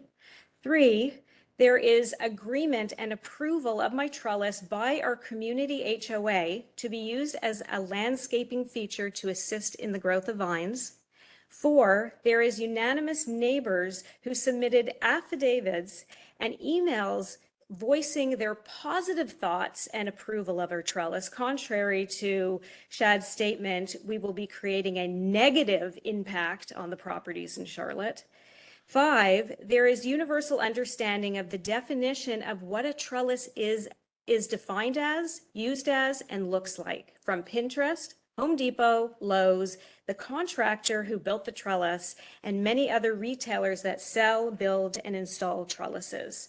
There is agreement from Chip O'Keefe in the first email to Mark Fowler that there are many identical trellises that are built throughout my neighborhood. So it's quite clear, as you can see, we built a trellis, not a fence. This does not violate zoning ordinance 12.406. So we ask at this time that the violation be removed, dismissed, and recognized as an error as the zoning ordinance 12.406 pertains to a fence, and we built a trellis. This is my trellis, a frame of lattice work used as a screen or as a support for climbing plants. It's not a fence, which serves as a barrier intended to prevent escape.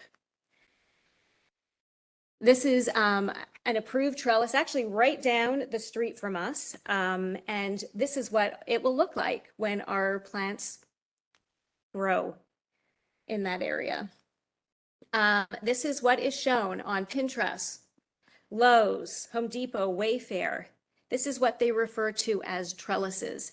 Keep in mind too, different from the photos, Lisa, that you had shared, mine actually show the whole photo from front to finish. Yours show a fence, because a fence is a fence. It doesn't show the end and beginning, and you can see that it's very similar, actually almost identical to what I have. These are letters, affidavits, stating that it is a trellis, it looks like a trellis, it's been approved, and the neighbors all want it to stay. Here's some just photos of what it looks like. No, keep going. No, keep going. Should be another. Yeah, this is just what it looks like. You can see, you can walk around it. It's not enclosed. Keep going. Keep going. You can see it's not blocking anything.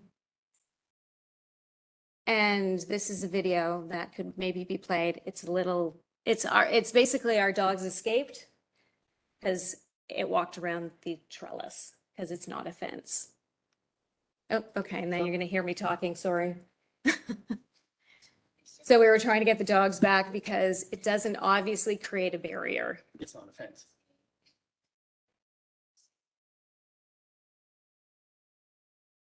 And they're super cute dogs, right?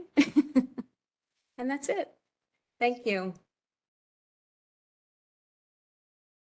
All right, thank you very much. Does the board have any questions for the applicant? And Shad, I don't know if you wanted to respond since your name was brought up in the presentation. I have a question. You said it was approved by the HOA. Did you tell them it was going to be 8 feet tall when you asked for their approval? On the, yes, and on the document, you will see they actually gave us the restriction of 9 feet. And why did you feel like it had to be 8 feet tall? Because, well, it was 9 feet and we ended up doing 8 feet because it was bought at Lowe's as a trellis, and that was the size of it. And have you started planting your plants that will grow and supposedly fill up? We were told to stop doing everything, but that was the plan, yeah. So the code enforcement violation notice was sent on September 22nd. When was the structure built? It was built on, that's a great question, and it was built on the 21st of September. So the very next day, a violation notice was issued and you had no time to build to plant the vines. Correct. Immediately, yeah. Yes. Okay. What's the purpose of the trellis? So we have no landscaping. We're new to the neighborhood, actually new to Charlotte. We moved a year ago and we were trying to do some landscaping. And it's such a small area. So we had the HOA come out to see what we can plant there. And because it's such a small area, they said it would be better to put a trellis and plant what you wanted to support that. Because it's Similar a to some of the tree- other ones in the Yeah, neighborhood. and actually the one that I shared you was the one that that the HOA wanted us to go by. It's just a simple question. Could you consult with the adjacent property owner about your plans? No, we did not. It was not recommended by the HOA. So you mentioned this started because of complaint from disgruntled neighbor. Was that particular neighbor affected in any way? In other words, does their property locate right next to your properties? Their property is located next to our property. They're not in any way Affected. affected by, And it's the trellis was built on our property. yeah, it's So it not, wasn't even built on the property line, it was built in on our property. but they're not affected in any way by it. It's not blocking their view at all except to the bathroom where I change. That's the only thing that. They may Shaq, be missing. did you want to say anything? Yeah, I mean, the only thing I want to say is, we had email exchanges, and it was more kind of a conversation in the beginning, just to, here's what I found online. I mean, we don't have a definition in the zoning ordinance for a fence or trellis. But after, looking through the internet, looking at things, it's one of those things where a trellis can be a trellis, or a trellis can also be a fence based off of what I have found.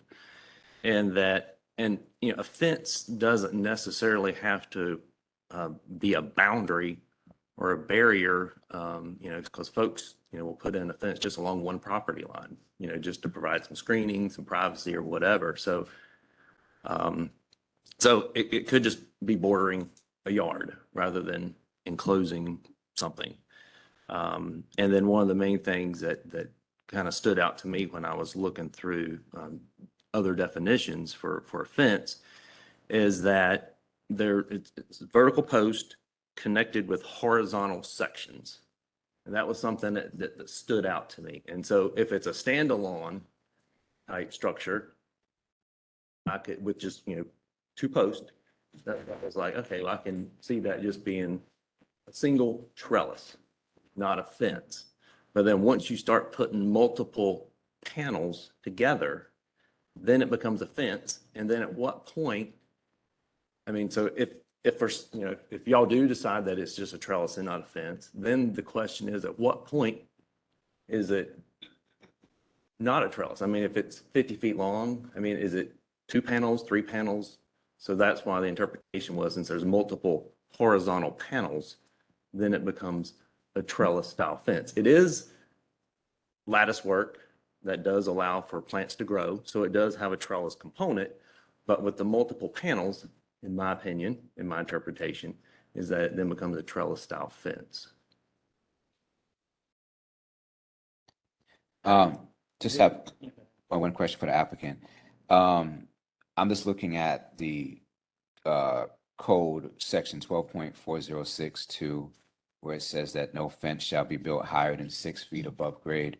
I guess the assumption is the plants that you're planting, they may have a tendency to grow above 6 feet. Is that why you went to 8 feet, I believe it is? So again, it's a trellis, not a fence. And honestly, the reason we built it that height is because that's what the store sold it as. Okay. The sections of the material. Yeah, that's what they sold it as. So, but we were given 9 feet, so it could grow higher, and there's no restriction on how high it can go. It's a trellis, so if something grows higher, I guess it could. Gotcha. Yeah. Okay. All right. I'm sorry. My question is for staff.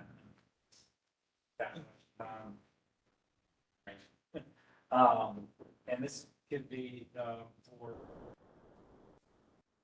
shadow inspector. How often does the city of Charlotte get complaints or have to look at fence height issues around that? Oh, yeah, Chip will need to be sworn in, yeah. But I will say, we've had a couple variances that's come before y'all, for fence heights. Probably maybe two in the last 2 or 3 years. Right. So it happens. But you see a lot before we get to it, right? So, I mean, 10 a year. All right, I have to swear in staff member. All right, for the court reporter, your name and title. Chip O'Keefe, Code Enforcement Inspector, City of Charlotte. Okay. And do you swear or affirm to tell the truth, the whole truth, nothing but the truth in the matter at hand? Yes. Okay, all right, great. As far as fence complaints, quite a bit. I mean, most of the time they come in and we'll go out there and measure the front setback if it's a front fence complaint, and they're good. We measure fence heights from the inside, so the property owner's side. Sometimes they can have landscape up on one side and it looks 8 feet tall on the outside, but it's really only 5 feet tall on the inside because of the way the topography is. So everyone's unique, everyone's different. But to answer the main questions, yes, we do get quite a few fence complaints.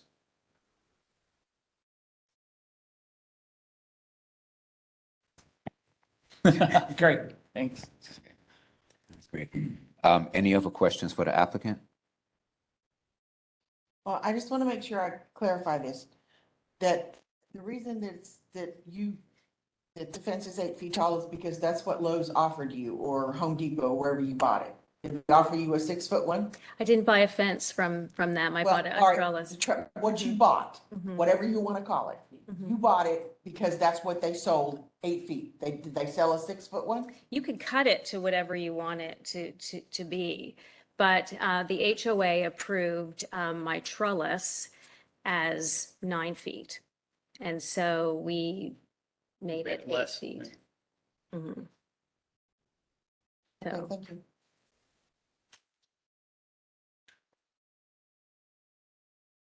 again, it doesn't. Question for our city attorneys. Can this makes like a stupid question, but can the city override HOA rulings? I mean, yeah, like if the HOA approves a residential home's request to build a fence or a trellis, anything like that, is that something that we can actually override? If because I know that HOAs have their own bylaws, they have their own rules, and so I was just wondering. Well, so I think they're separate things. I think that the HOA allows the trellis fence. And so they got the proper permission to do that, but there's also a zoning requirement. And it's a height requirement. So, I believe that, the two don't necessarily cancel each other out. Like you can consider both. Okay, all right. And the city can have a certain definition for a structure or a use, and an HOA can have a different definition of a structure or a use that may not align at all times. Okay, all right.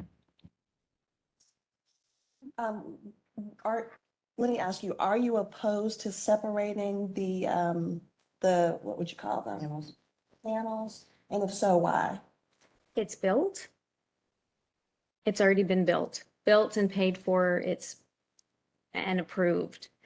And that was kind of the plan. So I would have to remove it and rebuild, which would cost money. I mean, if the neighbor wants to, if that's the only person really opposing it, because I have, as you can see, every single one on my street and the neighboring streets, and who got the letter of the appeal, all are approving in approval of the trellis. And it's not hurting, offending anyone, except one person who And it's not on there. has a history in itself. If you read some of the letters, that is the only one. So it's not, so the HOA, if they came to us originally and said that, would be something I guess we would have considered, but it wasn't a consideration. And they came the out to- HOA approved it. I mean, it's not a fence. And we talked with the HOA, they came out, we spoke with, they have a lawyer on board as well, explaining it's not a fence. A fence encloses an area, prevents escape.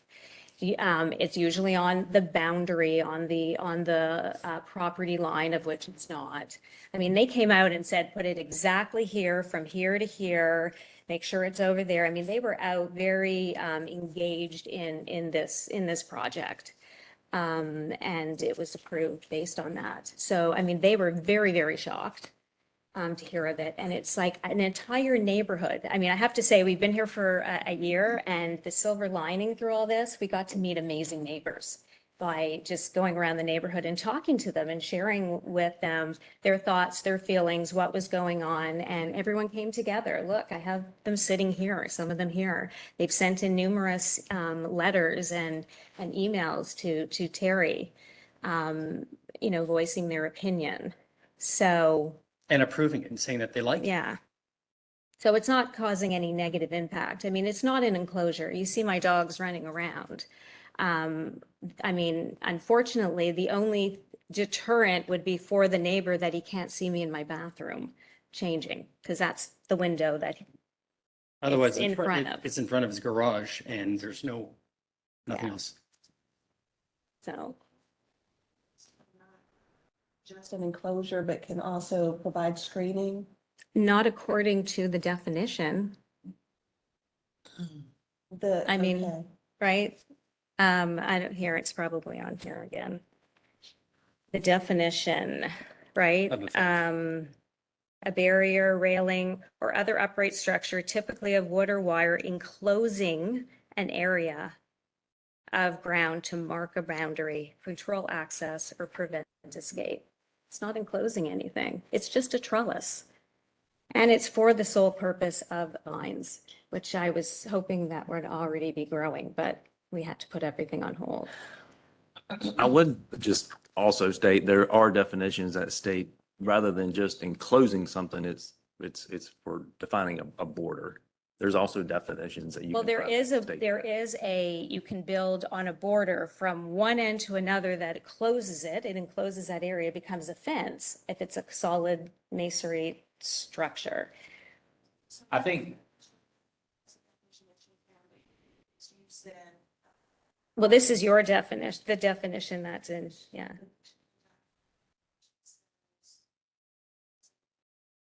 No, this is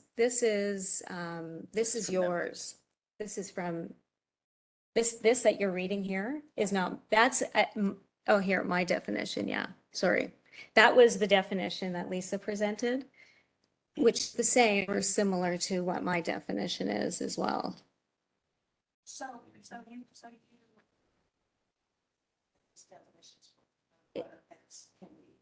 There are various definitions, not various definitions, same definition, but various authors writing the definition. I don't know what you call it. The Webster, there's Oxford, there's dictionary.com. They all give the same, if not similar definition. A barrier enclosing. It's all about enclosing. well, I think every definition I've seen.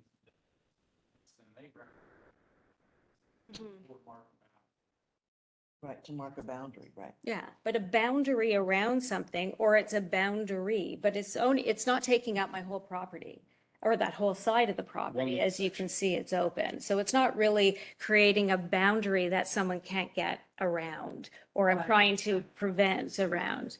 Yeah. To try to say that these statements limit the definition to, I think trying to say that any of these definitions limit the definition to an enclosure or a barrier is a misrepresentation of what it's saying. It's saying, or mark a boundary, not create a boundary. It's saying, or mark a boundary. So, I mean, I think you're taking half the definition and excluding the other half. And I think it clearly says or in No, just about I everything. mean, I agree. I've been just highlighting, I mean, I could have read through the whole thing. We would have been here for a long time. So I'm taking pieces, yes, but it's the same definition as it was presented as well. But it's still a bordering. To me, it's not just one little section, right? If I'm standing here like this, Is that bordering? To me, bordering, I guess we could look up the word bordering. I would think on the border, on a property line, really separating from front to end an area. And it's not doing that. Like It's if it went it's right to the really street? just for the trees. And you can see it on the other side. The neighbor has already bushes there that will be growing up it. I mean, it's a trellis. And it doesn't go anywhere close to the street, so. No, it's not even, it's like a tiny little section of the property. Was it 6%, I think Yeah, is what the our entire property. our calculations were. Gotcha. All right. Any other questions for the applicant? I know we have, is it 2 people in opposition? 2 in favor and 1 in opposition. 2 in favor, 1 in opposition. Okay. All right. So, do you have any more information you'd like to provide? All right. Well, thank you very much for your presentation. Really appreciate it. Given that we have, 1 person in opposition, am I hearing you? I think we should hear from them first, before we get to the other 2. And so, is those individuals here? All right. You may come up and, you can have a seat here so we can swear you in.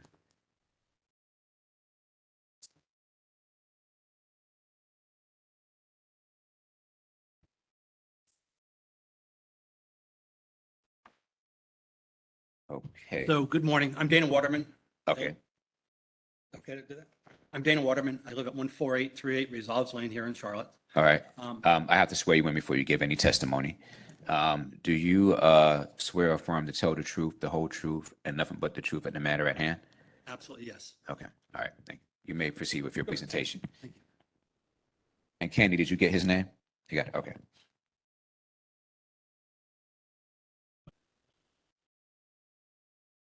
All right, so first of all, thank you very much for the board for hearing this. We are definitely the most affected people since it is right on our border, on our boundary. And the fence, despite any other statements, is right on the border. I mean, might be half an inch or something. Because we actually have had the property surveyed several times to define where the border is. So we know where that is very clearly. In any case, I would like to go through several things that were talked about today. First of all, whether or not it's a fence, whether or not it's a trellis. I think the eye test is probably the best test of the situation. There's an old expression, if it walks like a duck and talks like a duck and quacks like a duck, it's a duck. It looks like a fence. So that's probably the first. You probably haven't heard that one in one of these hearings before. So, in any case, I wanted to kind of share that kind of bit of levity to start the conversation. So is it okay to pass around photographs? I actually submitted photographs on the site, but I'd like to pass these around so you can see a bunch more images of it. And one I want to point out is this fence, the new fence, is actually a continuation of the 40-inch aluminum fence, which all of our properties have in our backyards that surround swimming pools.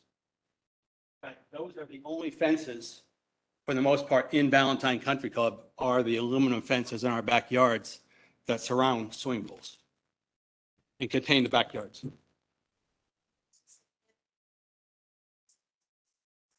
I would love to. That'd be awesome. You can have. I have the original digital images. I'm good. But I appreciate that question. Thank you very much. Is the same, what you're. They're similar, but they probably have a little more detail. At the time I took those and submitted the originals, I wasn't aware we were going to have a hearing like this. So I've taken more pictures. But again, nothing's been changed. So several things about this situation. First of all, there are 2 violations of Charlotte City ordinances here.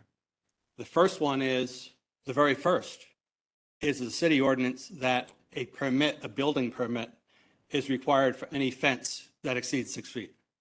No permit, to the best of my knowledge, was ever applied for. So before the construction of this fence was started, a building permit was required. And in fact, it should actually be removed until the proper procedure is followed. Second violation is a long-standing zoning ordinance of a 6-foot fence. That's true not just in Charlotte. That's pretty much universal in the United States.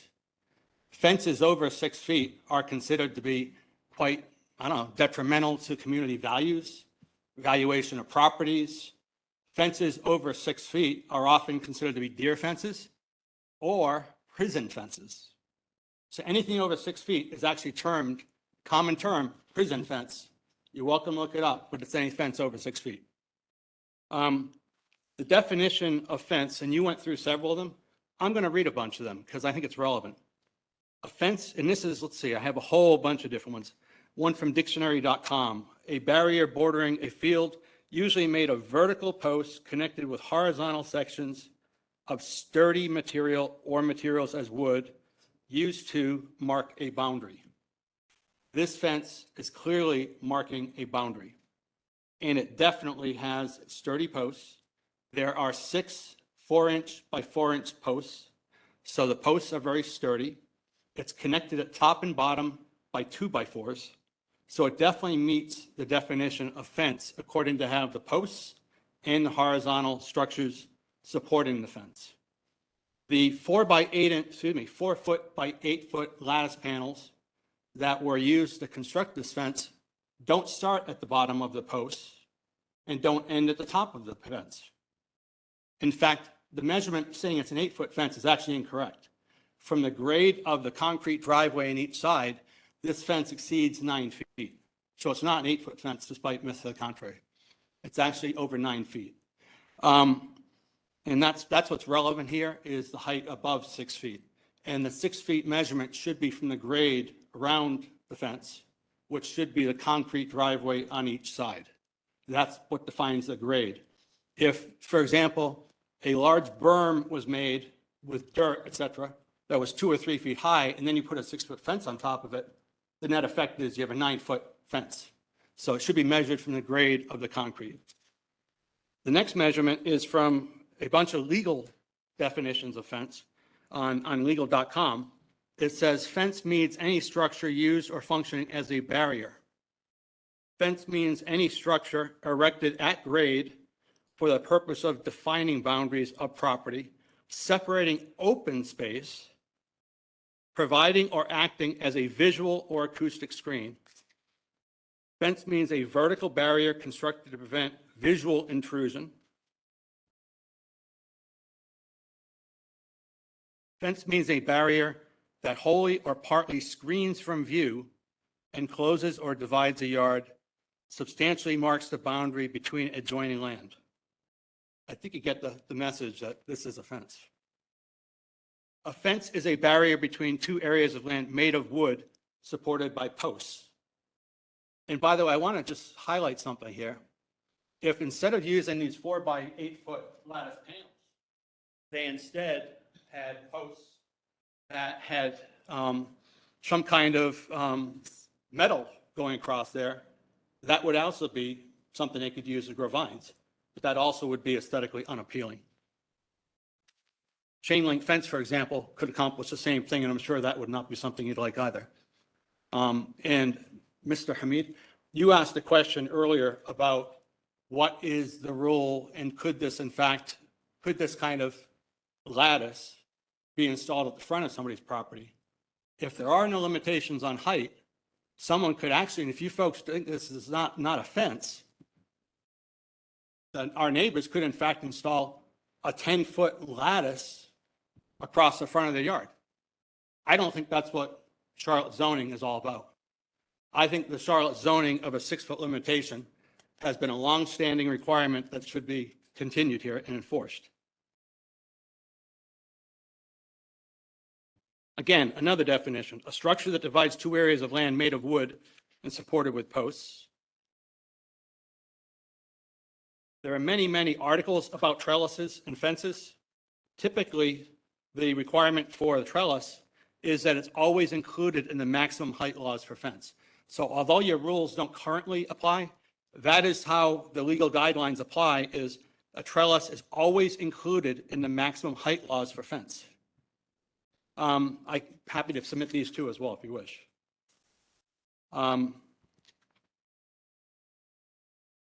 So if, for example, you put a trellis on top of a fence, those 2 feet are included in the original requirement.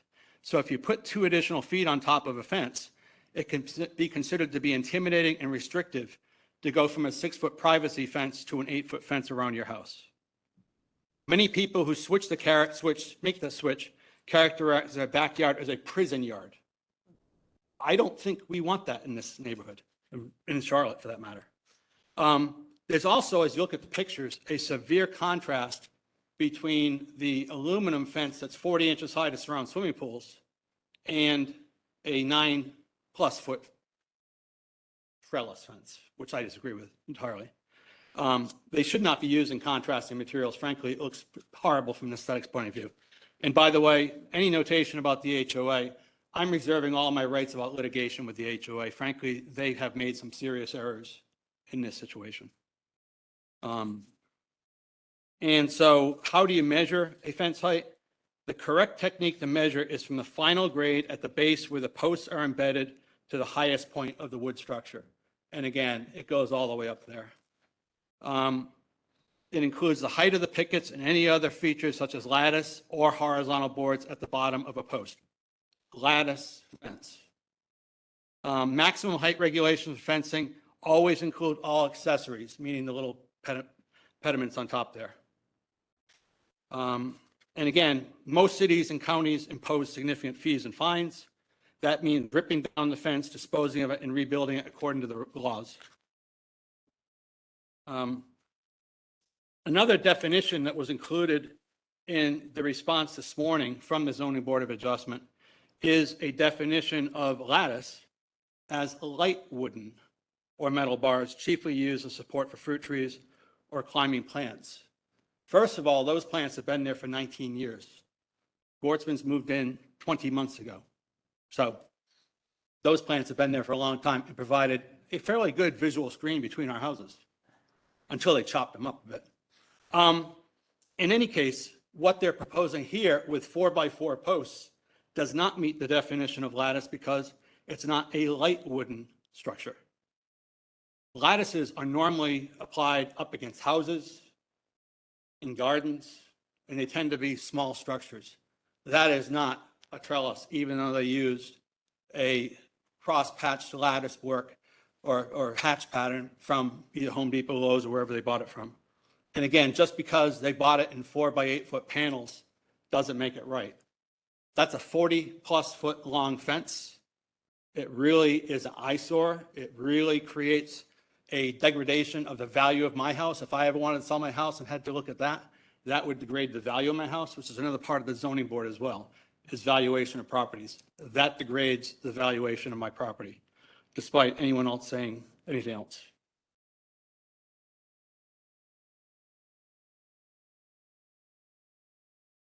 Any questions for you folks? Again, we strenuously object to that being allowed to stay there. And even individual panels, by the way, it still meets the intent. If it has 4x4 by 4 inch posts with a horizontal structure, top or bottom, even if the individual panels, that still is a fence. And definitely nothing above 6 feet. Just have a question. I'm looking at Exhibit 6, this picture right here. Sure. Which part is your property? The black? Mine is the one on the side of the bushes. This right where the bushes are? That's correct. Oh. His is where these bushes are right here. It's right on the edge. In fact, honestly, when we had the property surveyed, we had to pay for it twice. Surveying stakes had been moved by workers on their side.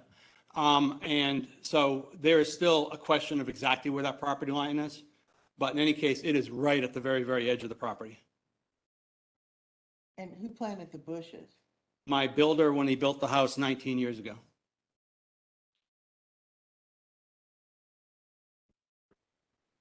Yeah. I haven't had that done, no. No.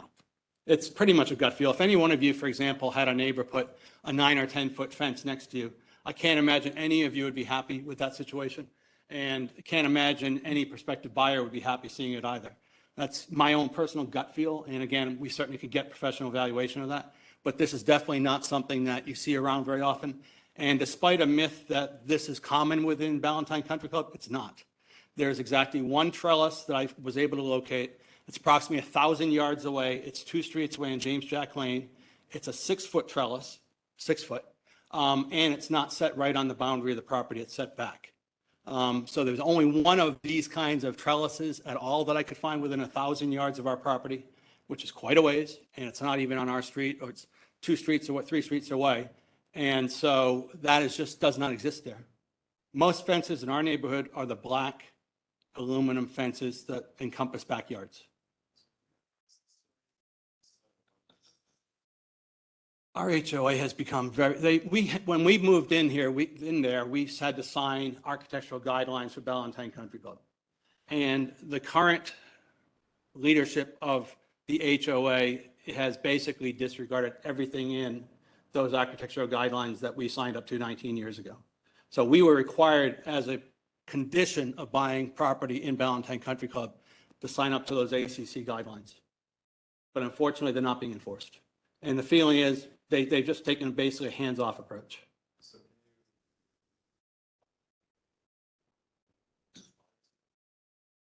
Well, first thing is, there's a guideline within the HOA and the BRPOA ACC guidelines that any structure or fence or trellis must be consistent with the property structure itself. So for example, it would have to be brick matching that brick over there. It would have to be trim matching the trim on the house. And in fact, the HOA has enforced that a little bit in this case. They actually have required some of the painting of the fence, of the stairs, to match the rest of the stairs. So there is some of that, but this does not match anything in the neighborhood, as an example.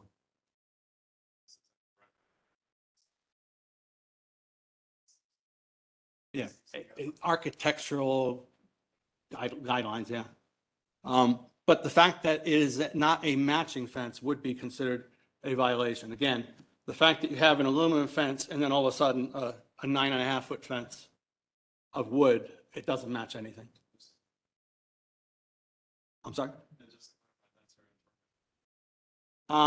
It actually says that the materials must be consistent. Those materials aren't consistent. That's not an interpretation. But I hear you. I wish I'd come prepared to talk about the HOA. Frankly, I believe the overriding the HOA has very little legal enforcement. The reason we have approached it this way is because the city of Charlotte does have legal enforcement. And there is a zoning requirement about 6-foot fences. That is a fence and it's more than 6 feet. But again, as I mentioned earlier, we do reserve our right to pursue litigation however we want to against the HOA. But this was a much faster route to get the issue resolved. Are there any other questions at this time? Okay. All right. Hearing none, thank you very much. Thank you. Appreciate it. And then, yes. Oh, Yes. yeah. Yeah, Mr. Chair, make sure that the staff and the applicant have the opportunity to ask. Yes, those yeah, questions. yeah.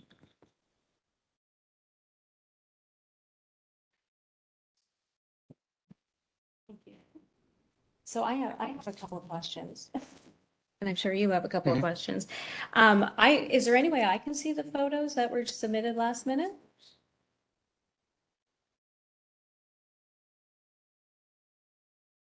So obviously photos that we submitted. And of course, it all, is on angle, because yes, I look at this picture and I say, this looks like it's attached to my fence. But when you're there in person, it's not attached to my fence. There is a space between my trellis and a fence. I showed in my presentation, and I can show you it's on my phone, there is a limited space to grow anything, and that's why there's a trellis there. But it is not near the property line. And if you show ours, it's actually the neighbor's property mark that we took a photo of. It wasn't from our, there was 3 surveys, possibly 4 surveys done. And if you go back, it's previous, it's towards the beginning, actually. There it is. Okay, so that's actually Waterman's property marking from his surveyor that came out and put that post in, because it has that pink. Ours was with orange. So that's his property mark, and you can see the trellis is built. on our It's almost about a foot on our property. So it's not on the property line, it's not close to his property. It was put inside, and that's his property mark that he had his surveyors put in. So you can see in this photo too, it looks like it's attached. It also looks like my trees are very close. Oh, sorry. Yes, sorry. That's perfect. So this exhibit number 4 looks like, yes, it looks like it could be part of the trellis. But I think it's just the way it's photographed, because it's not. You can also see here my trees look like they're all filled in and close together, but they're not, because in exhibit 3, and if you come to the property, they're very much separated by 3 feet on each side. So the pictures are kind of Question skewed. about this picture. I see that there's a lot of cutting.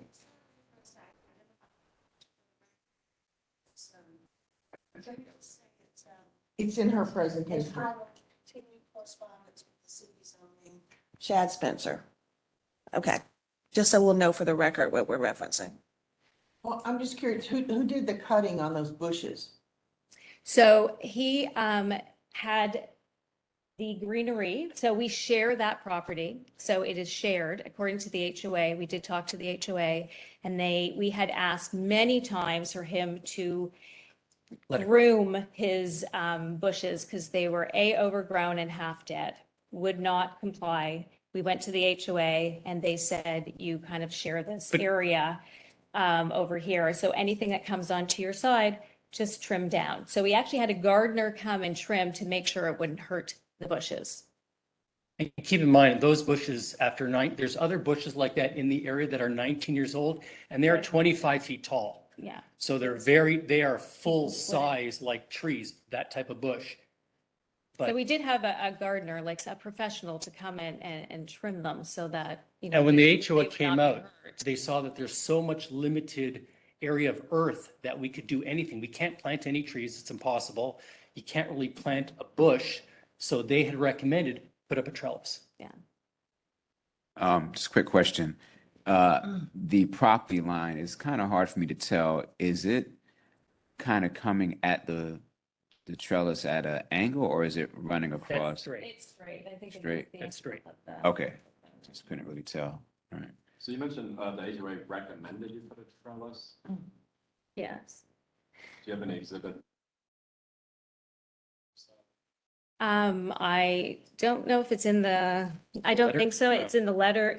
Well, there is a letter that they approved it, but they did come out because we wanted them to literally direct us where to put it and from what size and height and everything. It's just a parcel. So I guess he owns half, like when we did the survey, there's like 3.5 feet on his side, 3.5 feet on our side. Yeah. Yeah. And again, in the HOA guidelines, there is nothing with regards to a trellis, and it does, however, require approval. Will there be any space to plant any vines or trees if you were to plant? Because from the photo, it seems everything's very clustered and it doesn't seem there's to be Yeah. enough space. So they're in his photos here. Yes, they're very clustered. They seem to be very close together. In the photos that I have, you'll see there's a whole bottom section. It's all open. So it's open on the sides. It's obviously the top is open and the bottom is all open. So there's a large space, about 2 feet, you'd say, 1.5 feet. On the 2 bottom, feet. left. And it'll, the vines will be planted in there so that they can grow right Grow up up. the trellis. So again, it's not going to be looking like this, although it will be painted. That was stopped with everything, but it will be painted to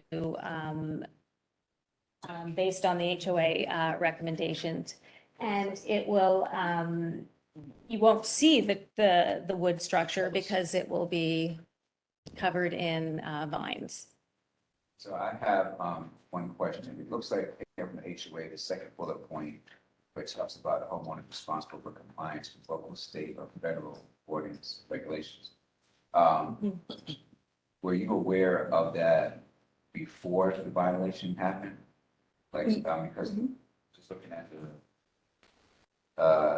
from the zoning administrator about the style of fence or the trellis should not exceed 6 feet in height. So it looks like, if I'm reading this correctly, the HOA approved the trellis. It's also saying that you should follow what the city is saying in regards to the regulations. Yes, I spoke with the HOA. They have legal, I guess, Counsel. representation or counsel with the architectural committee. And they said it's a trellis. There's nothing that I need to go to the city with unless I was putting up a fence. But it was a trellis. Yes. Sorry? This letter seems to, I guess, put the responsibility back on the homeowner, and therefore the HOA can't be held liable because that is now your responsibility. Is it not? I mean, is that not how you interpret this? I guess you can interpret it like that, yeah. But again, like I said, I inquired about it and spoke with the ACC, and they said, if it's a fence, yes, but it's a trellis, and it was looked and built that way. And so that's, I think, why we were kind of shocked by this whole thing.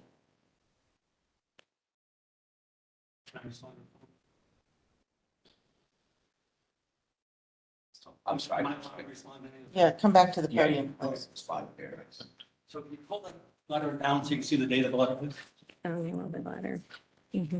There was another letter from the HOA that was dated September 28th, which is a week after the fence went in. I don't know which was the other letter. That one? What was that date you said, November what? That says September 28th. They said the fence was put in on September 21st. Yes, So, and yes. the reason for that letter is because I asked them. I thought I was up here now, please. Thank you, thank you. That was They the also question. mentioned that their fence is not up against the other. I did send this in an email. I'll send you. This was taken this morning. Looks like it's up against it to me, despite any other statements. There've been a lot of statements here that are not accurate.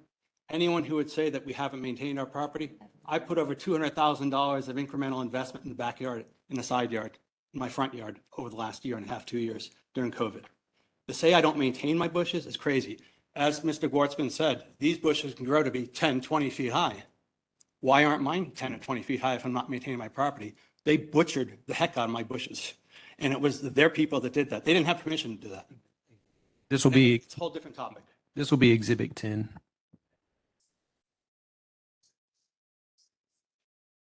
This is different. This will be Exhibit 10 that was just submitted. In any case, I think we need to get back to the root part of the discussion. Is there a Charlotte zoning ordinance for 6-foot fence? I believe there is a Charlotte zoning ordinance for a 6-foot fence. I believe there's a Charlotte zoning ordinance that requires a building permit in advance for building anything more than a 6-foot fence. Neither of those situations has been complied with. And I don't think there's any, by all the definitions we've heard today, and we've heard dozens of interpretations. This is, one question was asked, what is the intent of this? Is the intent of this fence to grow vines? Or is the intent of this to create a boundary marker and create privacy screen? If it was intended to grow vines, it would not have to be anything more than a light lattice, which, by the way, most lattices aren't at boundaries. Lattices are typically up against houses. They're in gardens. They're not typically used to define boundaries because the definition of a boundary is a light fence, light wood structure. Does not have 4-inch by 4-inch solid posts that go up 9 feet in the air. So in any case, again, I want to bring this back to what we came here for, which is to talk about the Charlotte zoning requirements, which limits a fence to 6 feet. Thank you. Again, you're getting confused a lattice and a trellis because they're two different things. But I do have you can exhibit 12. It's very deceiving. This looks like it's connected to his fence, and it is not. It's not. So we have an actual picture close up, so you can see that it's not connected to that at all. It's close up. Just email it to you. A picture now that you'd like to add to your That will presentation? show, yeah. Yes, please. Yeah, Okay. yes, please. Thank you. Wait a minute until Terry gets that. How do I send this? Email. Thank you. It's pretty heated. Do you have? Okay, so, Want me to send it to you? you Let's just do the give it picture. to him. Just ask him for his email and just send it to Terry. Because you don't have it on your phone.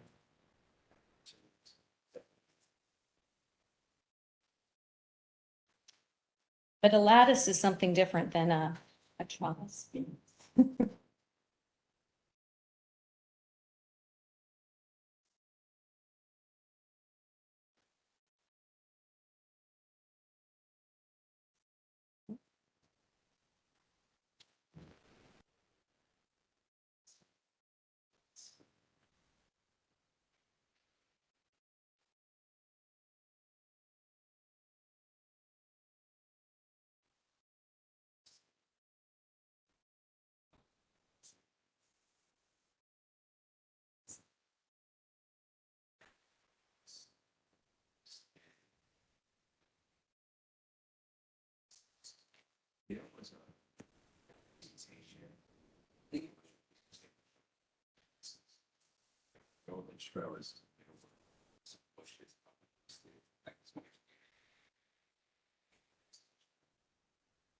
Yeah, that was my presentation. It was not my bushes, sorry. I misunderstood what you said.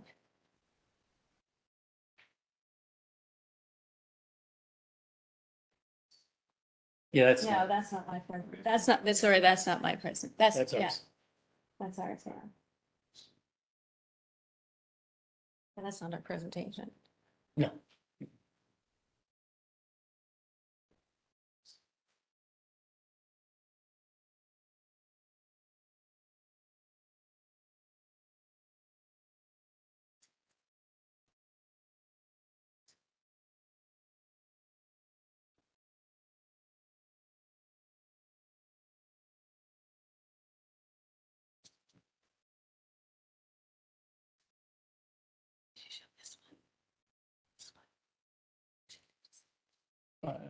They're one. Send it down. This one? It's fine.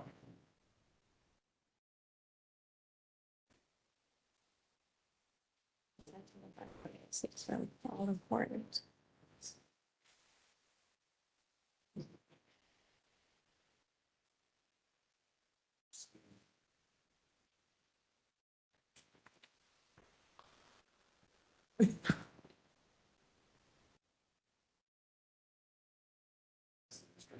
Yeah. All right. So this is exhibit. Exhibit 2 from the owner. This is 2 for the owner.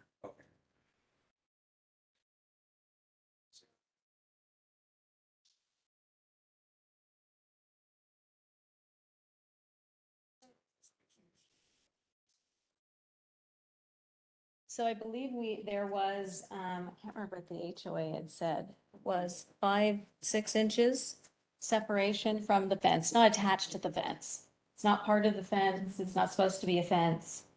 It's a trellis.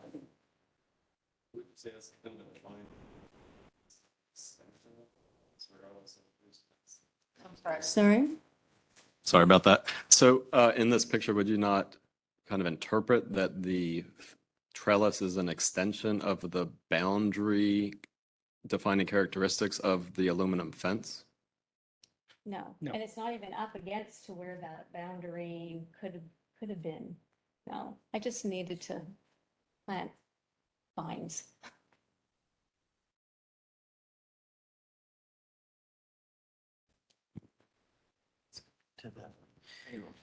So you can see a little bit of space there you can grow. You got it. All right, are there any more questions for the Wattsmans, am I saying the name right? Schwartzman. Wattsman, sorry. All right. Would you like to, do you have anything to add? Respond? Yeah. A human being could not fit in between that. So whether it's 4 inches, whether it's 1 inch, doesn't matter. It's irrelevant. The fact is, it is effectively a continuation of the boundary, as you asked that question earlier. And again, I do want to just highlight what we said before, which is, again, the Charlotte zoning ordinance is for 6-foot fences with the intention that, first of all, property valuation, just the right way of running properties between neighbors, et cetera. And also, if you consider this a trellis and don't consider it a fence, and therefore allow it to be 10 feet tall, 30 feet tall, and therefore it would not come under the zoning ordinance either for front yards either. So you could theoretically, if you consider this anything other than a fence, someone, including the Gortzmans, could legitimately put a 30-foot trellis all across their front yard. That's not right. That's not what the intention of the zoning is. So in any case, the zoning is supposed to be a 6-foot fence on the side yards, which is what the zoning says. And on the front property, I believe it's 3.5 feet, which is basically what the aluminum fences we have in all our backyards are. So just want to highlight that. That's why we have an Does that, HOA. do We don't want you- precedents being changed. Do any of you have questions for staff or? Yeah. No, I very much appreciate your time today. Thank you. Okay, all right, great. All right, well, thank you very much. And we have, is it one person? or two? 2 in favor, Chair. All right, Going to be Doug Levine and Stephen Rosenberg. in approval? And 4, okay. Favor. My name's Doug Levin. I live at 15301 Macomb Manor Drive in Charlotte, North Carolina. Okay, I'm speaking on behalf of the Gortzmans. all right. And do you swear or affirm to tell the truth, the whole truth, and nothing but the truth in the matter at hand? Yes, I do. Okay. May I proceed? Should I sit here or? You can go to the, go there.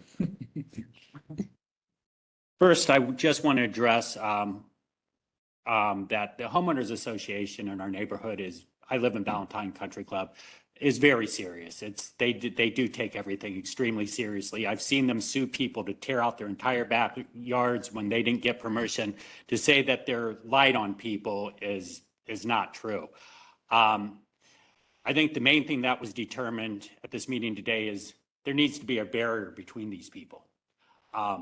There's obviously some issues going on that are beyond what you guys even talked about today, and that it's creating a lot of negativity. This barrier is needed, and it was approved by our neighborhood as lattice work, as a trellis. It was not supposed to be a fence. They wouldn't have approved a fence there because you can't have a fence in your front yard in our neighborhood. And this would be moving towards the front of more towards the front of the property. So it would not have even been allowed.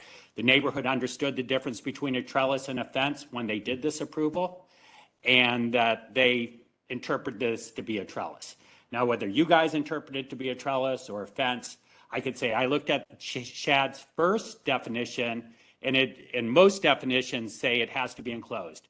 You could go on the internet and you could find a million things. The failure here is that the city never defined it, and they're relying on you guys to figure this thing out. Unfortunately, I bet you my last dollar that staff still hasn't gone to the city and say, hey, we need to really define these things so we don't have these problems in the future. There's a very easy solution for this not to happen in the future. You go to the city and you codify it. They do it every month. They'll vote on it. You could say a fence is 4 feet, 2 feet, 6 feet, whatever you want. The city will go to stakeholders, they'll decide what's appropriate, and they'll codify it. Right now, they're asking you guys to figure out something that they decided never to interpret, and leaving it wide open for a wide open internet interpretations and wide open for everybody to interpret. Right now, it's not clear. It's not clear to me after listening to everybody what it is. It's not defined. It's clearly the ones I looked at said it had to be enclosed. You could find it on the internet that it's a barrier. You could find anything that it's supposed to be wood, steel. But unfortunately, the Gortzman didn't have the benefit of a city code. When they did this, they were informed that they were building a trellis. And that's the bottom line. The cities let them down immensely by not having a code, and their neighbor who's adversarial with them instantly jumped on any opportunity he could to prove them wrong. They wanted to create a nice buffer boundary between them, a buffer with plantings and to look good. And no, that wouldn't bother me if it was planted well at all. If that lattice work was planted well, I think it's 100% appropriate. I'm very knowledgeable in this stuff because I've built over thousands of homes in the city of Charlotte. And I've seen what happens when there isn't clarity and when the code is not correct. It creates conflict. And the problem is the city has let us down here by not having this clarified. And my better judgment is staff, even though they know this problem exists, still has not submitted to the city for a clarification of the definition of what a fence and what lattice should be and when it's appropriate and when it's not.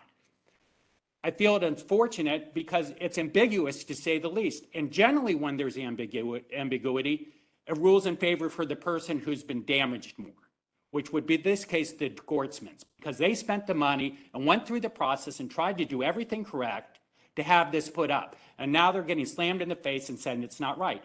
Shad says it will now be right if you separate these things by 1 foot. Well, that's arbitrary. And to me, what difference would that make? I mean, this is a ridiculous, this whole thing to me is ridiculous because it's not clarified and it's something that's brought up every day, but yet the city has let us down and not given people an opportunity to operate in a clear playing field. That's all I have to say.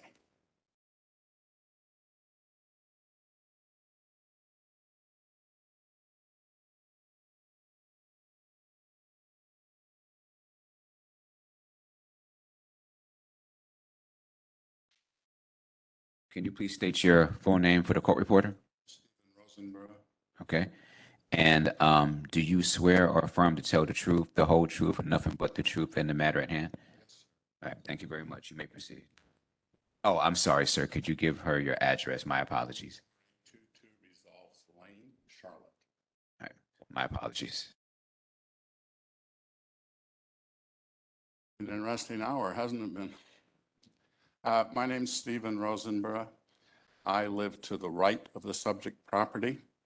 I have been a developer home builder for 28 years.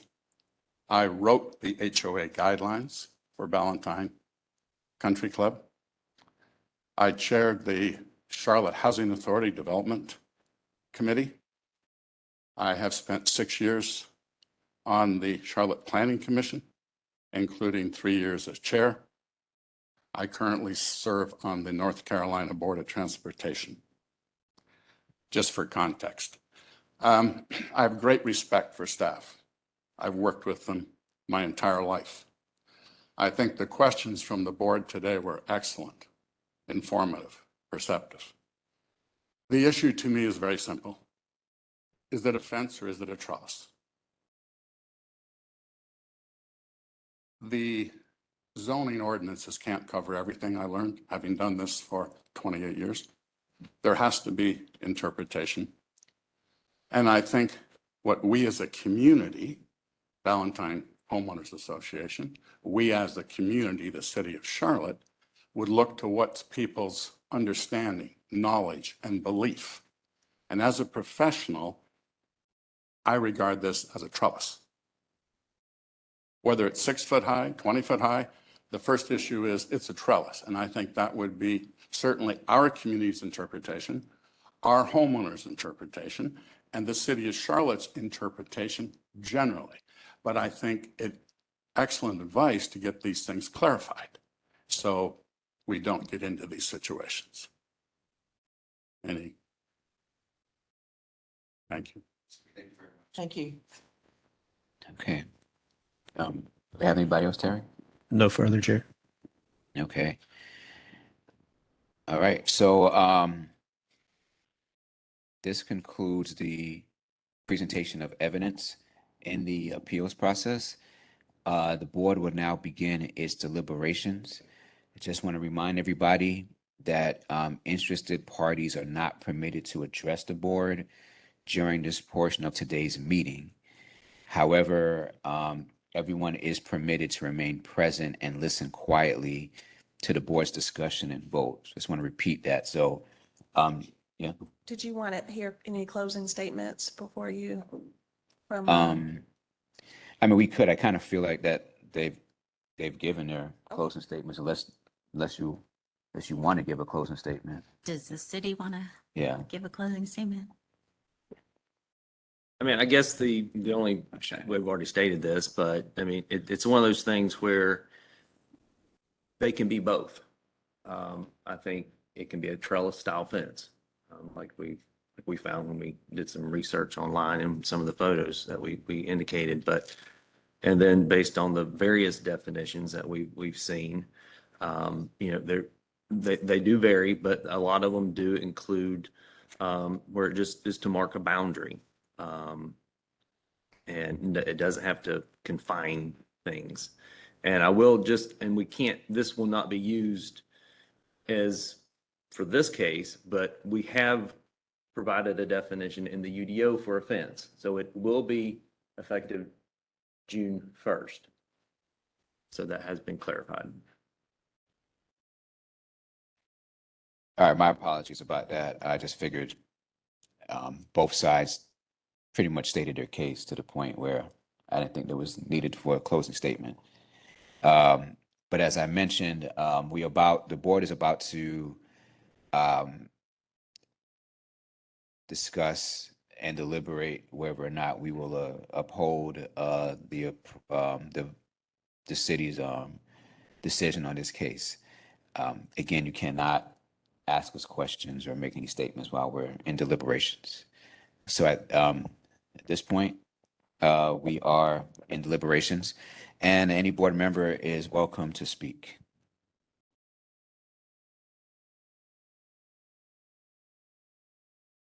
I think my greatest concern on this is that the trellis style fence or the configuration of the structure that was built in most every circumstance I can think of would be inappropriate. In a front yard, it would be, and so, the individual circumstances of this particular case may seem logical and acceptable, but I feel like our staff, we're a city of 1 million people. Our staff sees fence stuff all the time, and they're pretty well versed in figuring out where to draw the line, and they felt like the line was exceeded here, and that they needed to, and that this was in their definition offense, both the inspector and staff, and so I'm inclined to deny the variance.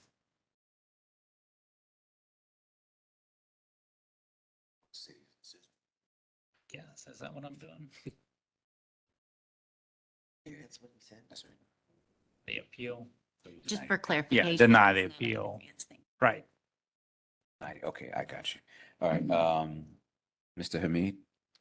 So, we've heard time and time again, is this a trellis? Is it a fence? We hear it's a trellis style fence. A lot of interpretation, but for me, it kind of comes down to what was the spirit of building the structure, fence, trellis style fence. And it seems to be something that really is to separate. That was the spirit of why it was built. I do have concerns of all this ambiguity about, is it a fence or is it a trellis? It's good to know that the UDO is going to clarify that. The concern with calling it a trellis is such that it doesn't limit the height, which in its application on a property line really has detrimental effects to adjacent property owners. Not requiring any kind of inspection or footing or any kind of design, and just building it, no limitation to the height or the length of it. It's a little concerning, some of the gray area to say, or the city stating that there is an option to maintain that 8-foot height but separate it. I guess that provided an out to the property owner, which they don't seem to want to entertain. I would still consider that kind of a fence, at least in the spirit of why it was built. So in the application of this trellis style fence, it not being required to be submitted for any kind of permit is also very concerning. It wasn't built in my interpretation, based on the evidence, in a kind of pattern. It looks like a contractor built it out of 6x6s or 4x4s. And it wasn't something that was specifically purchased from a Home Depot or a Lowe's. In our limited research, it appears most of that is at 6-foot height. So it was constructed maybe in the spirit of a trellis, but again, my interpretation of the application of this structure is that it is more defined as a fence. So I'm more inclined to deny the appeal. Ms. Dryden? I agree with my colleagues. One thing that I keep coming back to, the definitions that the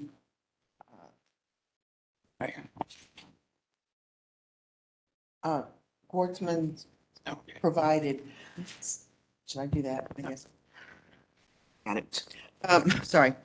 Talked about this being a trellis, but she also brought up, and she mentioned it twice, that they put it there because the neighbors could see into the bedroom where she changed clothes, which would fall under the part of the definition that says mark a boundary.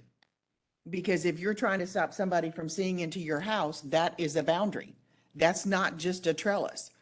And so that gave me pause because she was so emphatic about it. And I understand, I appreciate Mr. Rosenberg's comments about being a developer and in his opinion. Well, everybody has opinions. The city and our zoning people have said that this doesn't strictly afford us a trellis. I mean, we've looked online and I agree, most trellises are arched, they're small, they're up against houses, ivy grows up on them.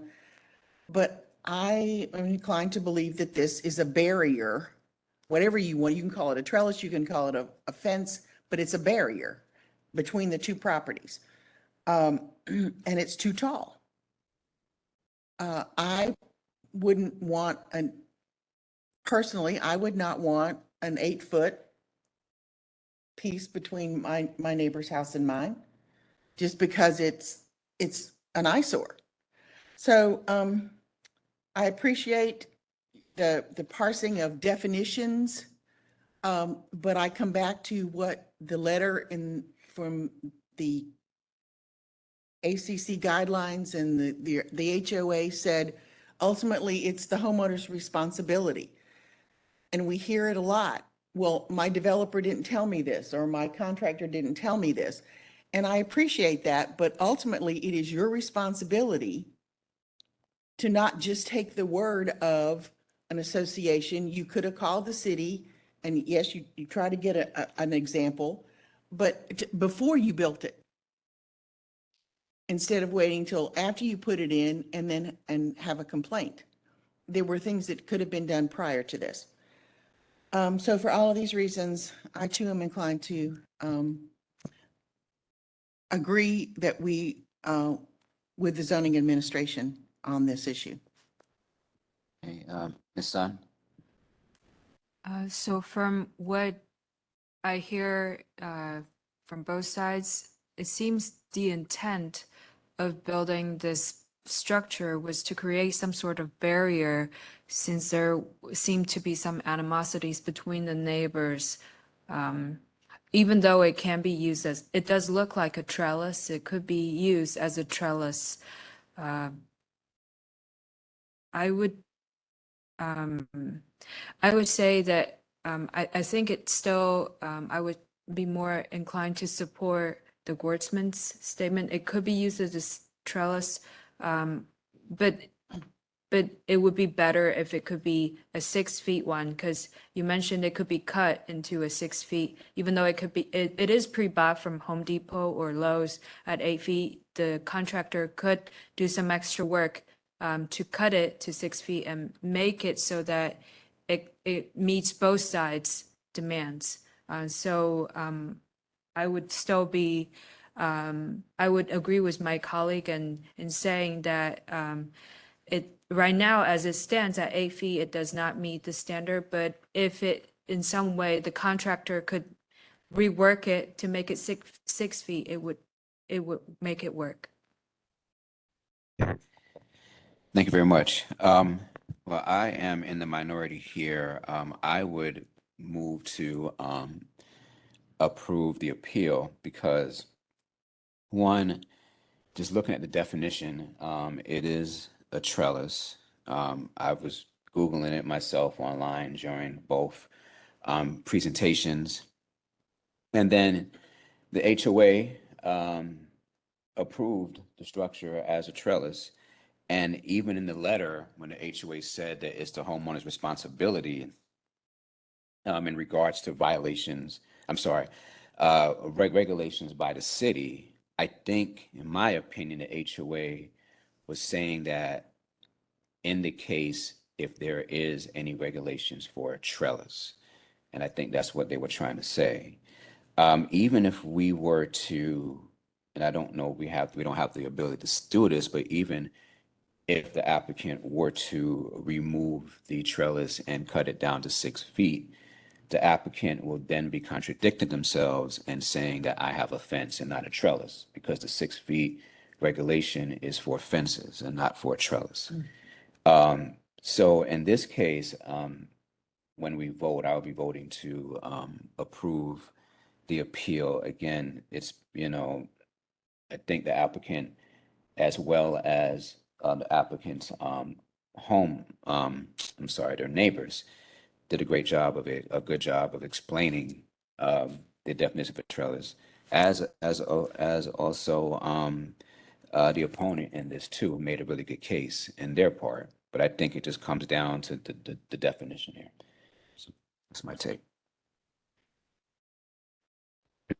Make one final comment. I think that your character witnesses that you had come in made really compelling cases for you and made my deliberation harder. All right. So, are there any more statements or? Unfortunately, you can't talk to me during the deliberation.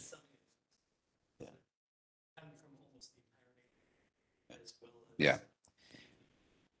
Okay, fine. Thank you. Thank you. All right. So, with that said, now this ends our deliberations, and now we're going to be moving into voting.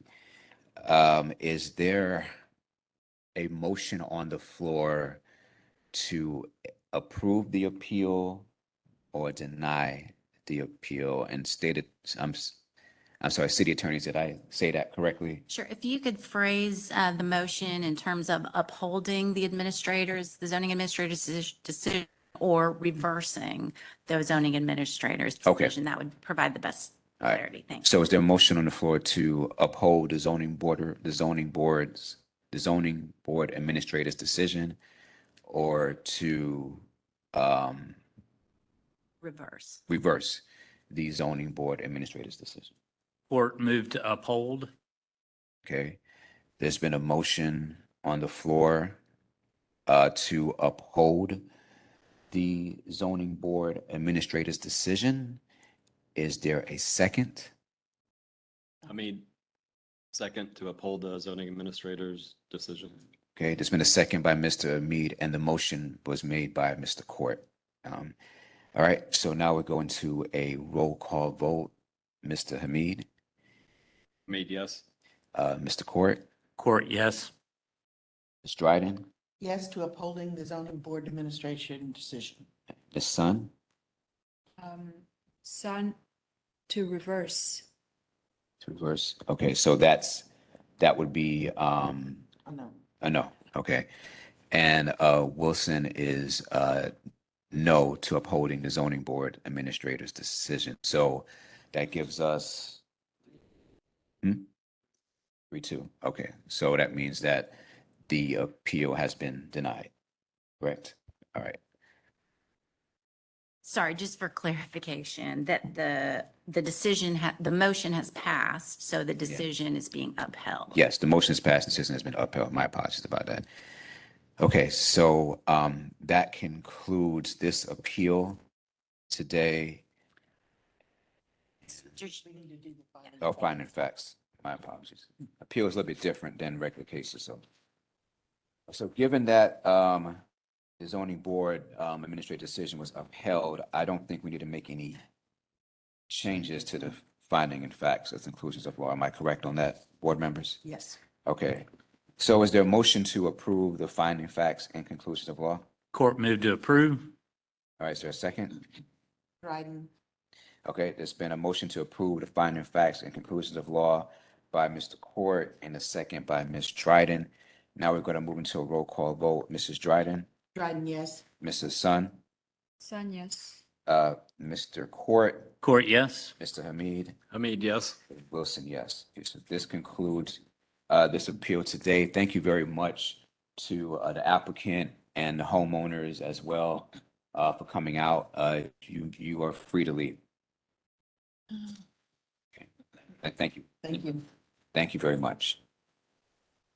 Okay, last on our agenda is the approval of the minutes from September 27th. You all should have a copy of that and should have received a copy electronically from Terry.